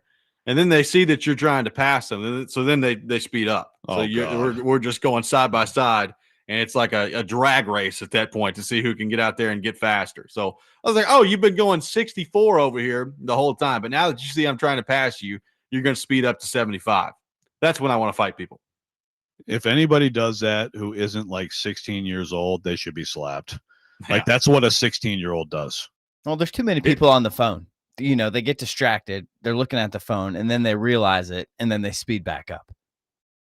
Oh God. It's too much. Too. It's becoming more and more for sure. And especially now that they have those like dash kind of things or clips where you can put your phone there. And there's so many of the, either Ubers or food delivery and all that kind of stuff, which is cool. We appreciate that. But there's just so many. And they have the thing right there and they're looking at the phone and they're clicking it. And it's like, my goodness. I passed somebody a couple weeks ago that had one of those clips and you could see them like watching a football game on there, driving down the road. I was like, here we go. Multitasking. Oh, that's good. That's comforting. So I guess really I guess the moral of the story is try to fly. Yeah. Except that's awful this time of year too. So just stay home. Just never leave your house at all. One texter said, Dean and Old Hickory says, drivers in Nashville just don't care. They think that they were bowing down to you if they get over that fast lane. It's ridiculous. Try driving 840 2 times a day. It's bad around here. Yeah, well, I drive on 24 a lot, so I don't want to hear about any other highway sucking. Okay. Joe, a lot of people mad about the Predators. I get it. Yeah, like I said, this year, you need to buckle up. It's going to be rough the rest of the way. I guess the most interesting part of the Predators in the very short term, forget, hey, they're going to land Gavin McKenna in the draft. I mean, forget longer term than that. But in the short term, it's like, when does the quote unquote sell off begin, right? When does it begin and how many people are involved? Like, how many people can they actually sell? That's going to be very interesting to watch. Right. The production dips don't generally help you, but what you can obviously sell as, well, we stink. And so this guy actually is still good. It's just that we stink so much that we drag this guy down. You could say that about a few of the people who I think are probably going to be on their way out of here. But again, it's just I don't know. Like the goalie situation, again, I mean, I hate it for Saros. If this is truly an indication of like regression, because you said earlier, like you don't think that there's even a thought. It's hard for me to believe that they wouldn't get there at some point, especially if, like, you know what I mean? I mean, especially if there actually was somebody out there interested. But I mean, look, I don't know that. I'm just basing that on what they've said about the goalie over the last 2 years. That's the only thing I'm basing that on. I mean, obviously, if you went into, okay, well, we're going to deal Saros mode, that is another admission that you've completely screwed this up, right?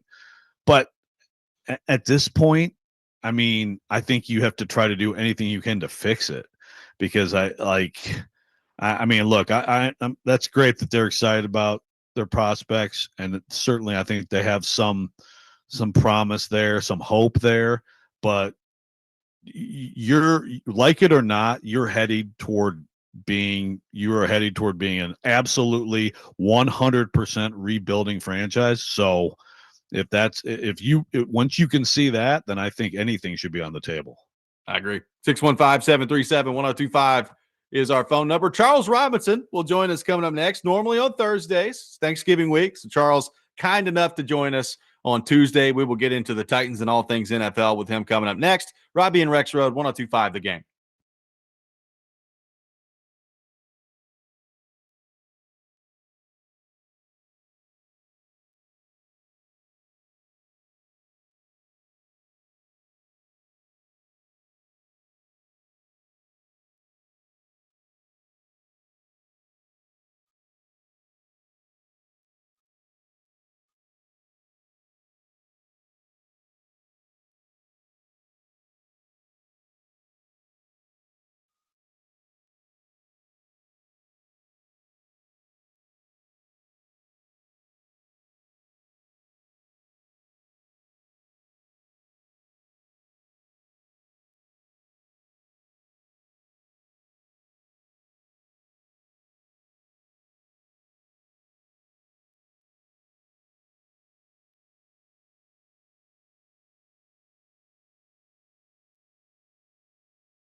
Final hour, Robby and Rexrode, 102.5 The Game. Robby Stanley, Joe Rexrode, Ian Safar here with you on this Tuesday morning. Normally joined on Thursdays at 8 o'clock by our friend Charles Robinson, but it is Thanksgiving week, and Charles kind enough to audible and join us on Tuesday this week. We head to our phone line, driven by WilsonCountyHyundai.com, and say hello to our friend Charles Robinson from Yahoo Sports. Charles, good morning.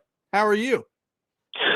What's going on, gentlemen? I think I'm doing better than Joe. I'm trying to figure out why Joe is broadcasting to us from the Jeffrey Epstein prison cell. Well, you'll also be happy to know that Rexrode is late to the segment because he demonstrates a total lack of professionalism. But he's back in there now. Late to the segment, and here he is just stumbling back in to the show. Joe, welcome to the program with us. Oh, hi. Congratulations, Joe, coming into the light. I'm like, why is Joe on leave? What is going on? I'm on assignment, okay? Leave me alone. I can't wait to understand what this top secret assignment has been. We've speculated upon. How you guys doing? Lots of big stuff. I'll let you know every Thanksgiving. For years now, I go back to, I can't even remember what year it was, years and years ago, talking to Sam Darnold with Trez Paler, and we asked him what his worst Thanksgiving take was, and he called stuffing trash. Oh, man. I'm like, I can never look at this guy the same whenever it comes. I figured he'd be irrelevant by now, but somehow Sam Darnold is not irrelevant anymore at this point in his NFL career. But every time Thanksgiving rolls around, I'm like, yeah, Sam Darnold. Oh. Stuffing trash. Like, I mean, come on, man. It's the worst Thanksgiving take I've ever heard. It's a bad take, but I will say that some stuffing, I think some people have bad stuffing, like they just get mushy stuffing that's not good. And, yeah, that's you know what I mean? So I feel terrible for those people because if you get good stuffing, it's like you could eat it all day long. Yeah. Fair point. That is a fair point. Yeah, that's a good point. Darnold has ripped through the adversity of having bad stuffing as a child. Well, he ripped through the adversity as well of playing against the Tennessee Titans on Sunday and got a nice victory at Nissan Stadium. Charles, we talked a lot about Cam Ward last week, and we talked about the sacks, and he's on pace for 70. By the way, still on pace for 70. He got sacked 4 times on Sunday, but I think he played pretty well, like meaningful progress from Cam Ward. So what did you see from Ward in this game? What did you like, and what do you think it all means for Cam Ward taking a pretty good step against Seattle?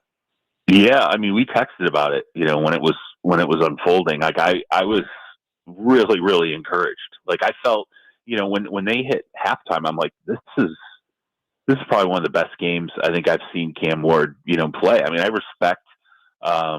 really respect the heck out of the Seattle defense. You know, I've seen them butcher a lot of really good quarterbacks over the course of the season. And, you know, we talked about last week a little bit about Cam Ward starting to access his legs, you know, be a little more active in terms of the mobility aspect. And I think we saw that again against Seattle. It was limited. It's not like he's not turning into like Jaden Daniels or, you know, Lamar Jackson, but I think it hurt Seattle at certain points. And then I just thought, you know, look, he looked decisive. There were a number of throws where I'm like, man, this looks really good. This is as competitive as I've seen him against the defense of this stature over the course of the season. And I texted you guys. I said, you know, it was late in the game. They were clearly, you know, going to lose. And I said, look, even losing, I love this game for him. He just looks so confident. You know, he looks like he's accessing every part of what he brings to the table for the Tennessee Titans. And, you know, I thought this to me looks like it's pointed in the right direction. I would show like, that's a game where I would say, hey, we want you to be our head coach. Look at this. Like, here's what this guy, the ability that he has and the resiliency. And, you know, as you said, I mean, he still took 4 sacks in that game and, still going to finish the season taking, you know, an unbelievable amount of punishment. But the competitiveness, the skill set, all of that I felt like was really on display against the Seahawks. And I hope just watching that game, for him, I hope this is how we watch him conclude this season, because this is the player that you drafted number 1 overall. This is what what you thought you were going out and ultimately getting. So tough to take that loss, but I think he earned some respect around the league because I thought, I was scared for him in that game. Seattle's just, it is a team that has really beaten up a lot of really, really good quarterbacks, and given the limitations of the Titans at this point in this season and what's happened in terms of, the staff changes and everything, I think that could have been far, far worse than it really was. Instead, I think it felt like it was a really great positive in his favor. So it looks, Charles, like we possibly may be heading for a little Cam Ward versus Shedeur Sanders showdown coming up here. Shedeur gets the week of prep, gets to play the Raiders, plays pretty well, nothing amazing, but plays pretty well, shows some promise. Yeah. Now Stefanski, and I want to ask you Browns questions any chance I can get, because I know Cleveland radio is just listening with bated breath. But Stefanski kind of changes his tune, or backs off the Gabriel's the starter no matter if he's healthy. So is Shedeur? Is he changing minds in that franchise? Is there something actually legitimately good going on with him, or is it still smoke and mirrors? I think it illustrates a meritocracy. It was like, when I talk to someone in their organization, one of the key decision makers, we'll put it that way, going into training camp, and the way they described it to me was really how it's played out. Like, they thought at that time, most likely Joe Flacco ends up being our starting quarterback. We like Dylan Gabriel as the backup eventually, if not coming out of camp and starting the regular season. We think that, there's going to come a point in the season where Dylan Gabriel is going to ascend and get himself the opportunity to start some games. And then when it came to Shedeur, it was, we'll see where it goes. And, if there's a point where Shedeur gets an opportunity and he produces, we're not going to ignore that. And I think that's exactly what ultimately ended up happening. Shedeur got an opportunity. I thought, like you said, Joe, I didn't think it was great. I didn't think it was terrible. I looked at it and I said, okay, I see flashes. I see certain things happening with this offense with Shedeur back there that, whatever. I'm not going to sit here and degrade it by saying, well, it's against the Raiders and, this team is horrific and the defense is clearly carrying this win. There were certain things that happened offensively that I raised an eyebrow. Like Isaiah Bond's a good example. I thought, he threw a 50-plus yard pass on a rollout to Isaiah Bond, but it was the first time since Isaiah Bond's played for the Browns where I was like, okay, they accessed this skill that Isaiah Bond has, which is his deep speed, right? And he's a rookie, and he's a guy that really should factor for the Browns going forward. And this is the first time I've seen something happen where I'm like, oh yeah, there's that big plus factor in his game that now a quarterback has been able to access. Where I don't think Dylan Gabriel, look, he played a number of games, Isaiah Bond, and we never saw a 50-plus yard pass on a rollout where Shedeur basically created that on his own. And, there were other plays. I mean, the Jerry Jeudy play where Jerry Jeudy fumbles, but Shedeur, again, on a rollout, creating time, was able to find Jerry Jeudy in space and create an explosive. The Dylan Sampson, the 66-yard touchdown, obviously that was Dylan creating that himself. But Shedeur made the right decision. He did it fast. He got the ball to Dylan Sampson in a situation where he could set up his own blocks, and the timeliness of it, was appropriate. It was just certain aspects with the offense where I was like, okay, it frankly in moments looks better, or it looks different than Dylan Gabriel. And so when the game ended, I thought to myself, like, just turn it over. That's what I wrote. I was like, just turn it over, give it to him. Like, you've seen what Dylan Gabriel is. You have to have a complete suite of answers for yourself come this offseason, because you have to know, what are we doing at the quarterback position? And now it's become Gabriel versus Sanders, and then Gabriel and Sanders versus every other option you're going to have on the table once the offseason starts, including drafting a quarterback in the first round of the 2026 draft. You can't do that unless you know for sure what Sanders has available to him. And, now I think they're going to take a look at that. Now it's 1 week, Stefanski's been, Gabriel's out of the concussion protocol, he should be returning to the starting lineup. He's not, which means that, Stefanski is leaning back into Shedeur against the 49ers this week. At the very least, I'm glad we've put to bed this narrative of Stefanski's like in some closet in the facility, rubbing his hands there, going, "I'm going to destroy this guy every single week again." it is a meritocracy. He's merited another start. He's going to get it, and what he produces going forward is going to judge how we ultimately look at Shedeur. Interestingly enough, if you go back to the schedule release, I said the Titans versus Browns game. I was like, "Hey, there's a chance that this ends up being." Cam Ward versus Shedeur Sanders, and this is one of my favorite games on the schedule in 2025 because we could end up looking at these two guys who, at least up until the day of the draft, we thought were measured against each other, and it didn't end up being that way. What a glorious matchup. Yes, it's going to be awesome. So, Charles, the AFC North, pretty wonky. You have Pittsburgh. Rodgers couldn't play against Chicago on Sunday. They lose to the Bears. You've got Baltimore that started 1-5, that's now rolled off 5 in a row and is back up at the top of the division at 6-5. And then there's the Bengals, who are 3-8, and there's all this noise about Joe Burrow getting back in there. Yep. Should he? They're a 3-8 football team, and the Ravens are surging right now. What do you make of the Joe Burrow conversation about whether or not he should come back and play this year? It's funny because Andrew Siciliano and I were talking about that yesterday on the podcast. And, I told Andrew this story. I said, hey, earlier in the season when we were kind of debating, like, hey, looks like Joe Burrow might come back. And I was kind of hemming and hawing, going back and forth about, I don't know, man, like, you weren't going to bring this guy back. He's got this history of injury. Do you want to, risk that on a season that's already lost if it got to this point? And I had an NFL executive hit me up afterward.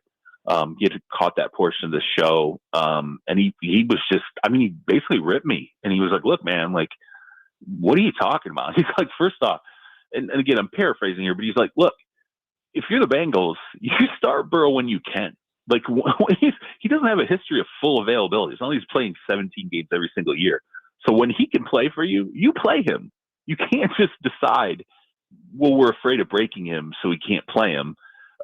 He's like, "No, you owe it to everybody in the organization." He said, "Look, there's adults who show up expecting to have gainful employment, being an NFL football team. You have assistant coaches who rely on Joe Burrow being the starting quarterback of that team, regardless of what the record is, putting the best product they can on the field, and hopefully making them gainfully employed a year from, today." And he said, "Look, the fans said the same thing for the fans. You owe it to the fans. You owe it to the owners who are paying him tens of millions of dollars every single year." He's like, "You can't just decide we're afraid now to trot him out there as the quarterback of a team." And, I thought to myself, I'm like, yeah, that's true. Like, he's a football player, man. He kind of was like, "You guys all talk," he's talking about the media. He's like, "You guys all talk like it's fantasy football. Like, there's not other consequences on the table." He's like, "This is real life." And as an organization, when you're starting quarterback, particularly when he's a player of that level, he's like, you don't ever pull back on that in a situation and go, "Well, the season's lost, so, let's not play this guy." And it made me think, and I didn't mention to Andrew, but I've thought about it since, like, and Robby, I think you can appreciate this. You think back to when the Lions kind of turned the corner, became a viable franchise when it comes to a Super Bowl picture. I still think it goes all the way back to when they beat the Packers at the end of the season a couple years ago to knock the Packers out of the playoffs and put the Seattle Seahawks in. And the Lions went into the offseason on a note where it was like, "Hey, we've got it together. Like, we're turning in the right direction. Like, we're, this next offseason is very important. We think that we are now a franchise that's got it turned in the right, we have the momentum moving forward to be a player in the NFC." That's probably good. If you're the Bengals, if you can end the season, even if it's not in the playoffs, if you can end the season on the right note, it gives you something as an organization to look forward, and probably even matters to free agents and guys who could potentially leave. And, look, you might have to replace coaches. You have to bring people in. You don't want to end up who wants to go to the table to a prospective candidate, whether it's a player or a coach, and go, yeah, well, we finished 4-13 and we could have held Joe back because we don't want him to get hurt. Like that sounds terrible. Nobody wants to work for that kind of an organization. So I get it, from the Bengals perspective, and that's not even getting into Burrow's own mind, where I'm sure as a player, you're sitting there saying, God, I don't want the organization to hide me, because what does that say to my teammates in the locker room? Okay, so that last part I'm totally on board with. I agree with the last part. But to me, the argument – well, yeah, because the argument back to this guy is, okay, well, then we'll trot him out and get him hurt, and we will all absolutely not be gainfully employed next year, because we did that when it didn't matter anymore. And I think the comparison to the Lions, it's a tough one for me, because the Lions didn't know what they had, and they were a team ascending. The Bengals have been to the Super Bowl with Joe Burrow, right? So to me, it's like at some point, I think you cut your losses, and it's like, why? The fact is, he is injury prone. The fact is, we do pay him all this money, so we're going to put him out there because we pay him all this money for meaningless games. I mean, I think there's a strong counter argument to be made, but I think also, if he is, and I'm sure he is, adamant that he is going to play whenever he can play, what are you going to do, right? Like that's where the competitor in him probably wins out. But I think look, you're gonna, if he gets hurt again, what's that going to do to all these gainfully employed people? Yeah, I don't know when you've seen a quarterback play 2 games in a season and then you just decide, hey, he's got a foot issue and a toe issue, and we're just going to go ahead and shut this down for the rest. There's plenty of injuries, right, Charles? Like, there's plenty of injuries in this league that are like, if it was a different situation, this guy probably could have fought through it. He has the injury, right? That happens all the time. Maybe not, sure. Maybe not with a franchise QB too often, but it happens. Right. But also I would argue this, like, if we're in week 17, right? Even I will even give you 16. Okay, we got 2 games left. Okay, fine. Like we're at the end of the slate. There's nothing to really be gained here at this point. It's 11 games in, man. There's still 6 games to go. And it's just, I think the realities of what the NFL is now, in terms of guys having, jobs in the line, players wanting to maximize what they can. If I'm Jamar Chase, I'm like, please God, get Joe Burrow back out here. And I'm probably saying that to Burrow as well. I'm like, hey man, you're my guy. Like, I'm going to go out there and take hits for the next 6 games. Let's do it together. Let's make this the best we possibly can. And then frankly, look, I'll say it. Like, NFL teams press fans to sign season ticket contracts, right? Like, hey, the Titans build a new stadium. You don't think that there's somebody on the phone going, hey, we fired the head coach you didn't like. Hey, we got this new stadium. Like, they are for the season. Yeah, absolutely. Sign up for this season ticket package that's basically going to be like a mortgage payment for you for a number of years. And then all of a sudden you're going to shut down Cam Ward with 6 games left in a season. You're going to turn to these season ticket holders and go, yeah, we don't feel like we're cheating you. We're just protecting Cam. Like, that's not what you're signing up for. It's you're still plausibly in a business relationship with even your fans. And if Joe Burrow's healthy, fans want to go out there and they want to watch Joe Burrow. They don't want to watch, subpar quarterback play that ends up, ruining the team's chances to win games, down the stretch. So it's not just, I understand sort of what the mindset of this particular executive was inside a franchise. Like, sometimes I don't consider, this is, and a point that he made, he said, this is it. This is what you sign up for as a quarterback. If it's a lost season, you still show up. You still meet the bell. You're there, and it's what it's about. That's why you're the guy. That's why you're the centerpiece. You're treated the way that you are. Well, and the other part of this, Charles, is they still play Baltimore twice. Like, they got Baltimore Thursday night, and they got Baltimore again after that. So if you if I know it sounds crazy now that it's a 3-8 football team, but if you win both of those games, the complexion of the division changes. at that point. Yeah, I mean, listen, I remember Carolina. Wasn't that long ago? The Carolina Panthers made the playoffs with a losing record, right? Like, yeah, I think they were 7-9, and they ended up winning the division in the NFC South and made the playoffs. So I mean, we're not exactly talking about a juggernaut division at this point. Every single team that we look at in the AFC North has some considerable warts, and even though the Ravens, Vegas immediately jumped back on the Ravens being the team that would take over that division. Well, they're past playing the Jets and the Browns and the Vikings with JJ McCarthy and Miami Dolphins, and now they get back to, okay, now you got to deal with Cincinnati, and you've got to deal with Pittsburgh again, and everybody can beat up on each other, and as you said, they got to play Cincinnati twice, so they're going to have to play the Patriots, granted without their rookie left tackle. It's going to get tougher, obviously, for the Ravens at this point, and they don't just play the Bengals twice; they play the Steelers twice. So the division's going to still potentially beat itself up, and if you're the Bengals and you can somehow win out with Joe Burrow, I don't think a 9-8 playoff team is completely implausible. So on that Joe. front, yeah, have some of that, Joe. So on the Gotcha. on the Tampa Bay front, so they've just gone through a brutal stretch here of New England, at Buffalo, and at the Rams, and obviously they lost all those games. They're down to 6-5.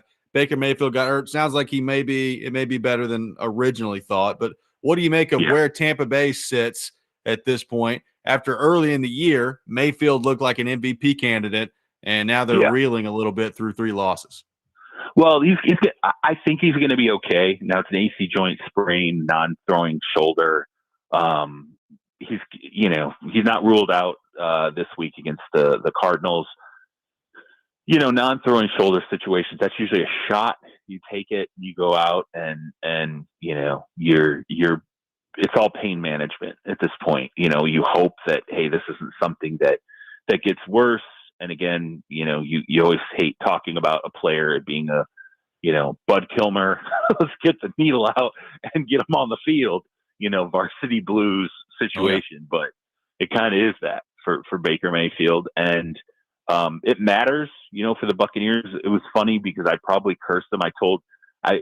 Going into a podcast, I think it was Thursday of last week, I was saying, like, hey, if this team somehow beats the Rams, the rest of their schedule sets up that they could potentially run the table.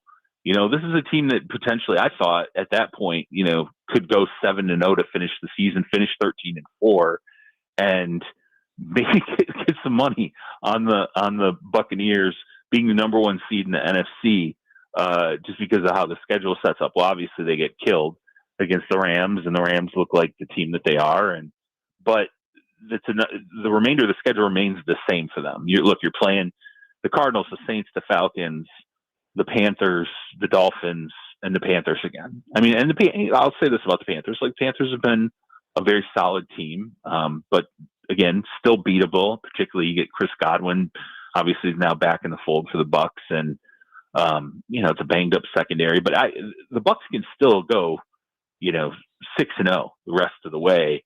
Baker Mayfield's health, obviously hanging in the balance there, but it's still a team that I think could clearly factor in amongst the top couple of seeds in the NFC. The schedule is that poor the rest of the way, but yeah, I mean, this is obviously a huge hit for them, and I think thankfully for them, it's a situation where it is the non-throwing shoulder, and you can turn it into a pain management situation. But as Robby said, I mean, there was a point where he was an MVP candidate, and this kind of changes it.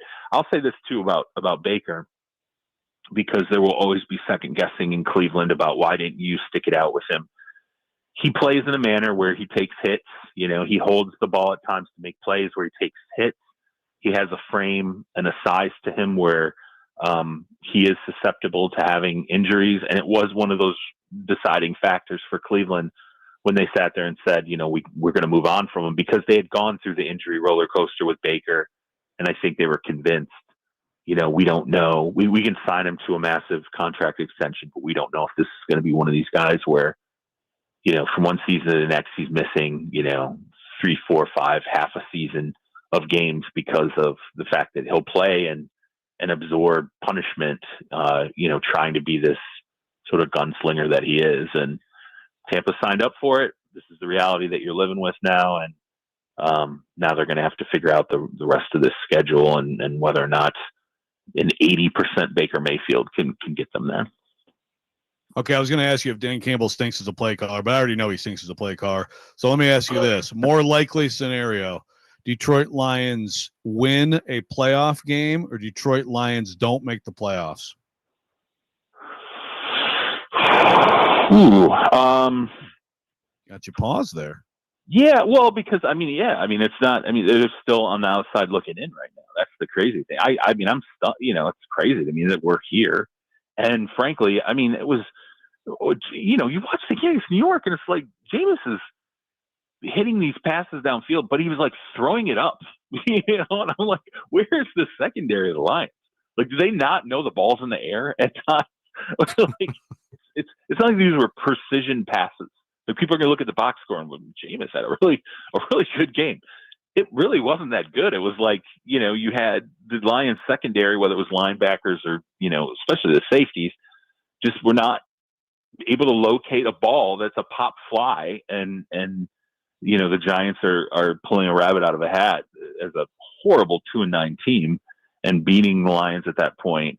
I still think, Detroit pulls it together. And I think it is probably a really scary. They're 7-4. It's a really scary 7-4 team for the rest of the NFC right now. Every NFC team has warts, even as much as I like Seattle throws the one guy, right? Now he catches everything. Jackson Smith and Jacobs catching everything under the sun. But really, it feels very much like a team that can't run and it throws to one guy constantly. The Rams are probably more complete than anybody else. But every other team, Philadelphia is 8-3, but they act like they're 3-8. Like, everything that's going on in Philadelphia is just, a soap opera. I still think Detroit has the ability to be that team. And I think we've talked about this in the past. At the start of December, we're like, man, they look shaky. But then all of a sudden, when January rolls around, we're like, okay, they've got it. They're lined up.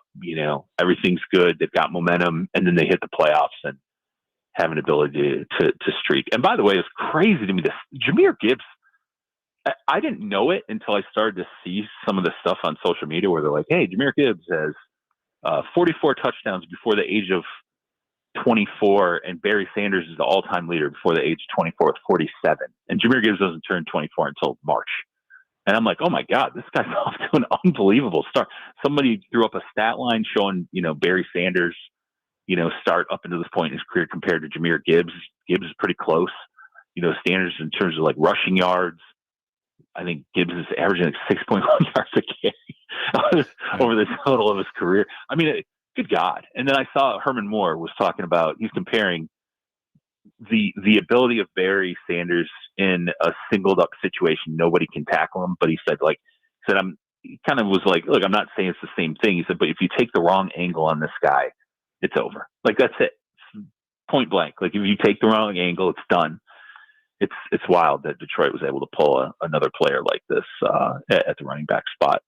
So yeah, what do you think of that, Joe? I still think Detroit.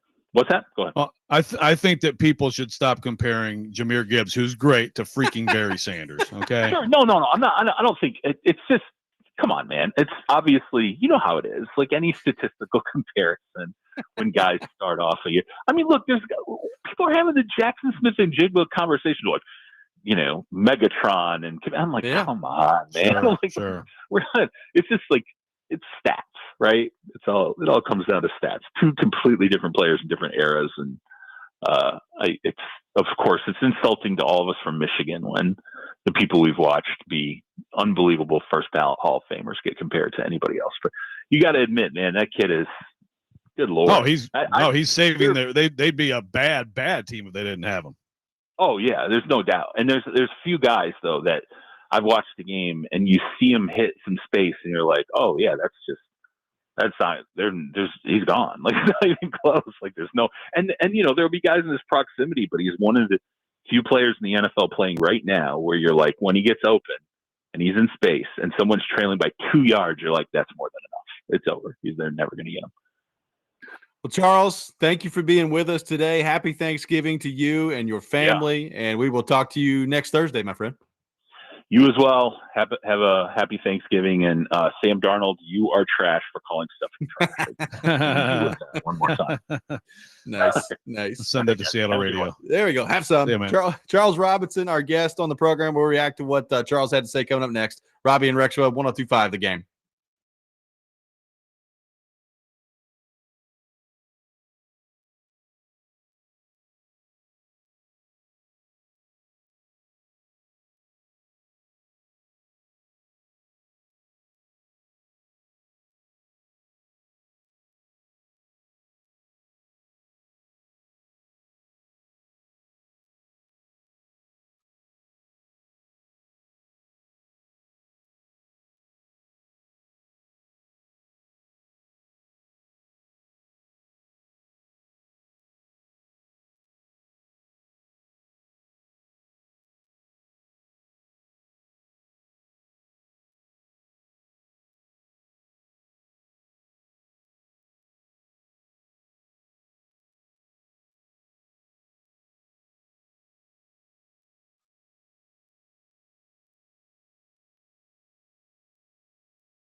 Saturday's college football game of the week, Vanderbilt at Tennessee at 2:30 on 102.5 The Game and 94.9 The Fan, presented by Twin Peaks Restaurants and Circus Sportsbook Kentucky. Coverage also available on the Game Nashville app and at theGameNashville.com. Appreciate Charles Robinson from Yahoo Sports for being with us in the last segment there, Joe. So you're shutting Burrow down the rest of the year if you're the Cincinnati Bengals? Is that what we're doing? Well, I think it's a really interesting conversation. And I understand. I think Burrow insisting on playing, I think that matters. And also, I mean, look, I agree on the fans. Like, if you're a Cincinnati Bengals fan and you've paid all this money, what do you get in return? You're not getting a playoff team. You're not getting a winning season. You're going to be, hey, let's go out and just have some more fun watching good old Joe Flacco. I mean, look, good for Joe Flacco. He's out there still making plays. But no, like, I get it from that perspective. But also, when it comes to, the risk reward of the whole thing, I mean, I just like, I feel like if you do send him out there and he does get hurt again, now you are sealing your fate, to me, right? It's an interesting debate. So, like, I mean, it's just, Charles says what I would probably say too, which is, yeah, shut him down. And I get that this guy was like, dude, you got to think of other things. It's an interesting situation. But yeah, I guess if I was, because of the fans, I probably would. And if he's like, hell no, I'm playing, then I would play him. But I also think that, like, the whole idea of, like, Burrow is going to come out, play well, and save all our jobs, I find that part of it to be flimsy. I just think at some point, doesn't he need to stay healthy? Like, at some point, don't you have to prove that you can step out on a football field and get through the game, which he's had a tough time doing the last few years? Like, we all know he's a great player. We all know that when he's healthy, he's one of the best quarterbacks in the league. But the guy is not healthy very often. I mean, and how much of that is his fault? I have no idea. I mean, sometimes you just have horrible injury luck, okay? And clearly, he has had some offensive line issues throughout his time in Cincinnati. But the bottom line is they're paying that dude a whole lot of money, and he's never available for them. Right. And usually as you get older, that stuff doesn't get better. And that's where I'd be like, look, I get it, but also, I mean, in 2026, you've got to have a full season of Joe Burrow. So what if you have an injury now that now cuts into his 2026 season? Ultimately, I would play him, especially, and it's fair too, like, thinking about other guys in the offense and stuff like that. I mean, like, there's a lot of people counting on your franchise quarterback. You have a franchise quarterback, a whole bunch of people count on that quarterback for a variety of reasons. Are you excited to watch the modern day Barry Sanders play on Thursday for the Detroit Lions? My goodness, yeah, it's just like, now look, Gibbs is great. I watch Gibbs play, and he really is. He's a great player. No, he's a home run. I mean, he's a home run hitter, right? And that, I mean, he's more of a home run hitter than Barry was. I'm trying to think of, like, how many backs we've seen, like, recent backs that are like, that guy's gone. Well, he's like CJ. He's got a CJ in him a little bit. Yeah, that's good. Yeah. I mean, there really aren't that many, right? Like, that are that level of, like, usually the guys with that kind of speed are like the Tyreek Hills of the world. Henry would hit that a couple of times, right? He'd kind of go out there. Derrick Henry. Yeah, he's a home run hitter, but Derrick Henry's still, like, I mean, it's more likely that he would throw a safety aside and keep rumbling for the touchdown than to actually just, like, even if you take a good angle, he's gone. But Adrian Peterson had a couple like that, couple of long ones. Yeah, he was a home run hitter in his early days. But, like, yeah, comparing to Barry, I mean, come on, man. Come on. Don't do it. Don't do it. I just saw your reaction to it. Like, I didn't have any problem with anything Charles said, but I just saw your reaction to it, and it just kind of felt like you were taking it as an attack on your childhood. So it's good to see. Well, look, childhood's probably not the right word. You were 75 years old when Barry Sanders. I mean, when the Lions drafted him, I think I was 14, so maybe 15, maybe 15. Yeah, I mean, look, anybody who saw him play, again, it's criminal that he's not the all-time leading rusher, by a long shot. And I blame the Lions for that still. So, but don't worry, your Packers will go out there and beat the crap out of them in a couple of days. And Yeah, you, they will. You don't think so? It's Matt LaFleur, man. It's a big game. No, I don't. Well, yeah, but I mean, the Lions' offense is a mess, man. It really is. The thing about the thing I disagree with Charles, and I think the Rams are the best team. I mean, I would pick them to win the NFC this year. But he's talking about the Lions, for example. Watch out for you're not going to round in that form if you don't have a good offensive line. And I think the Lions, prove. I think sometimes the center position is underrated in this league. Obviously, everybody knows it's important, but to me, that's like they've fallen apart because they've lost their center who plays through throat fractures.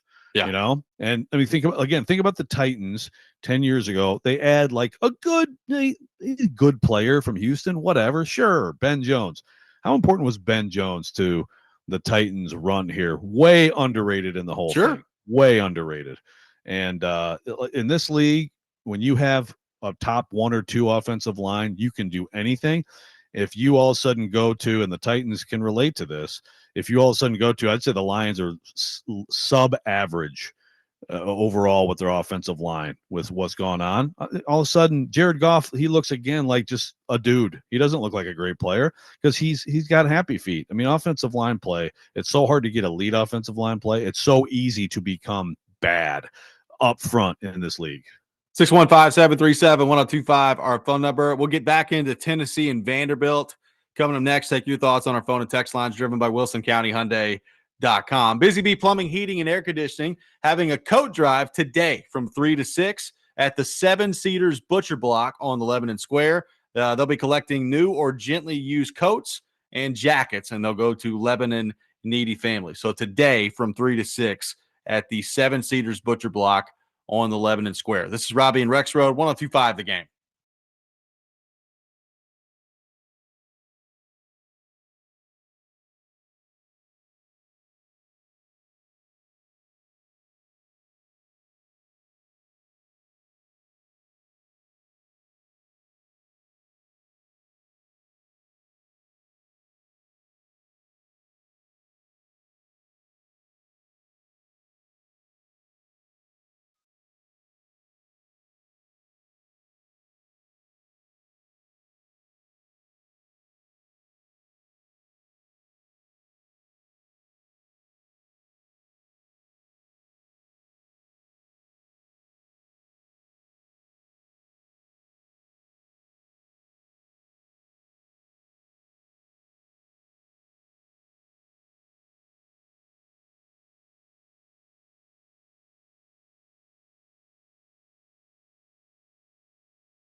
This afternoon on Totally Hits 93.3, catch MTSU men's basketball as the Blue Raiders take on McNeese State at 4 o'clock. Coverage also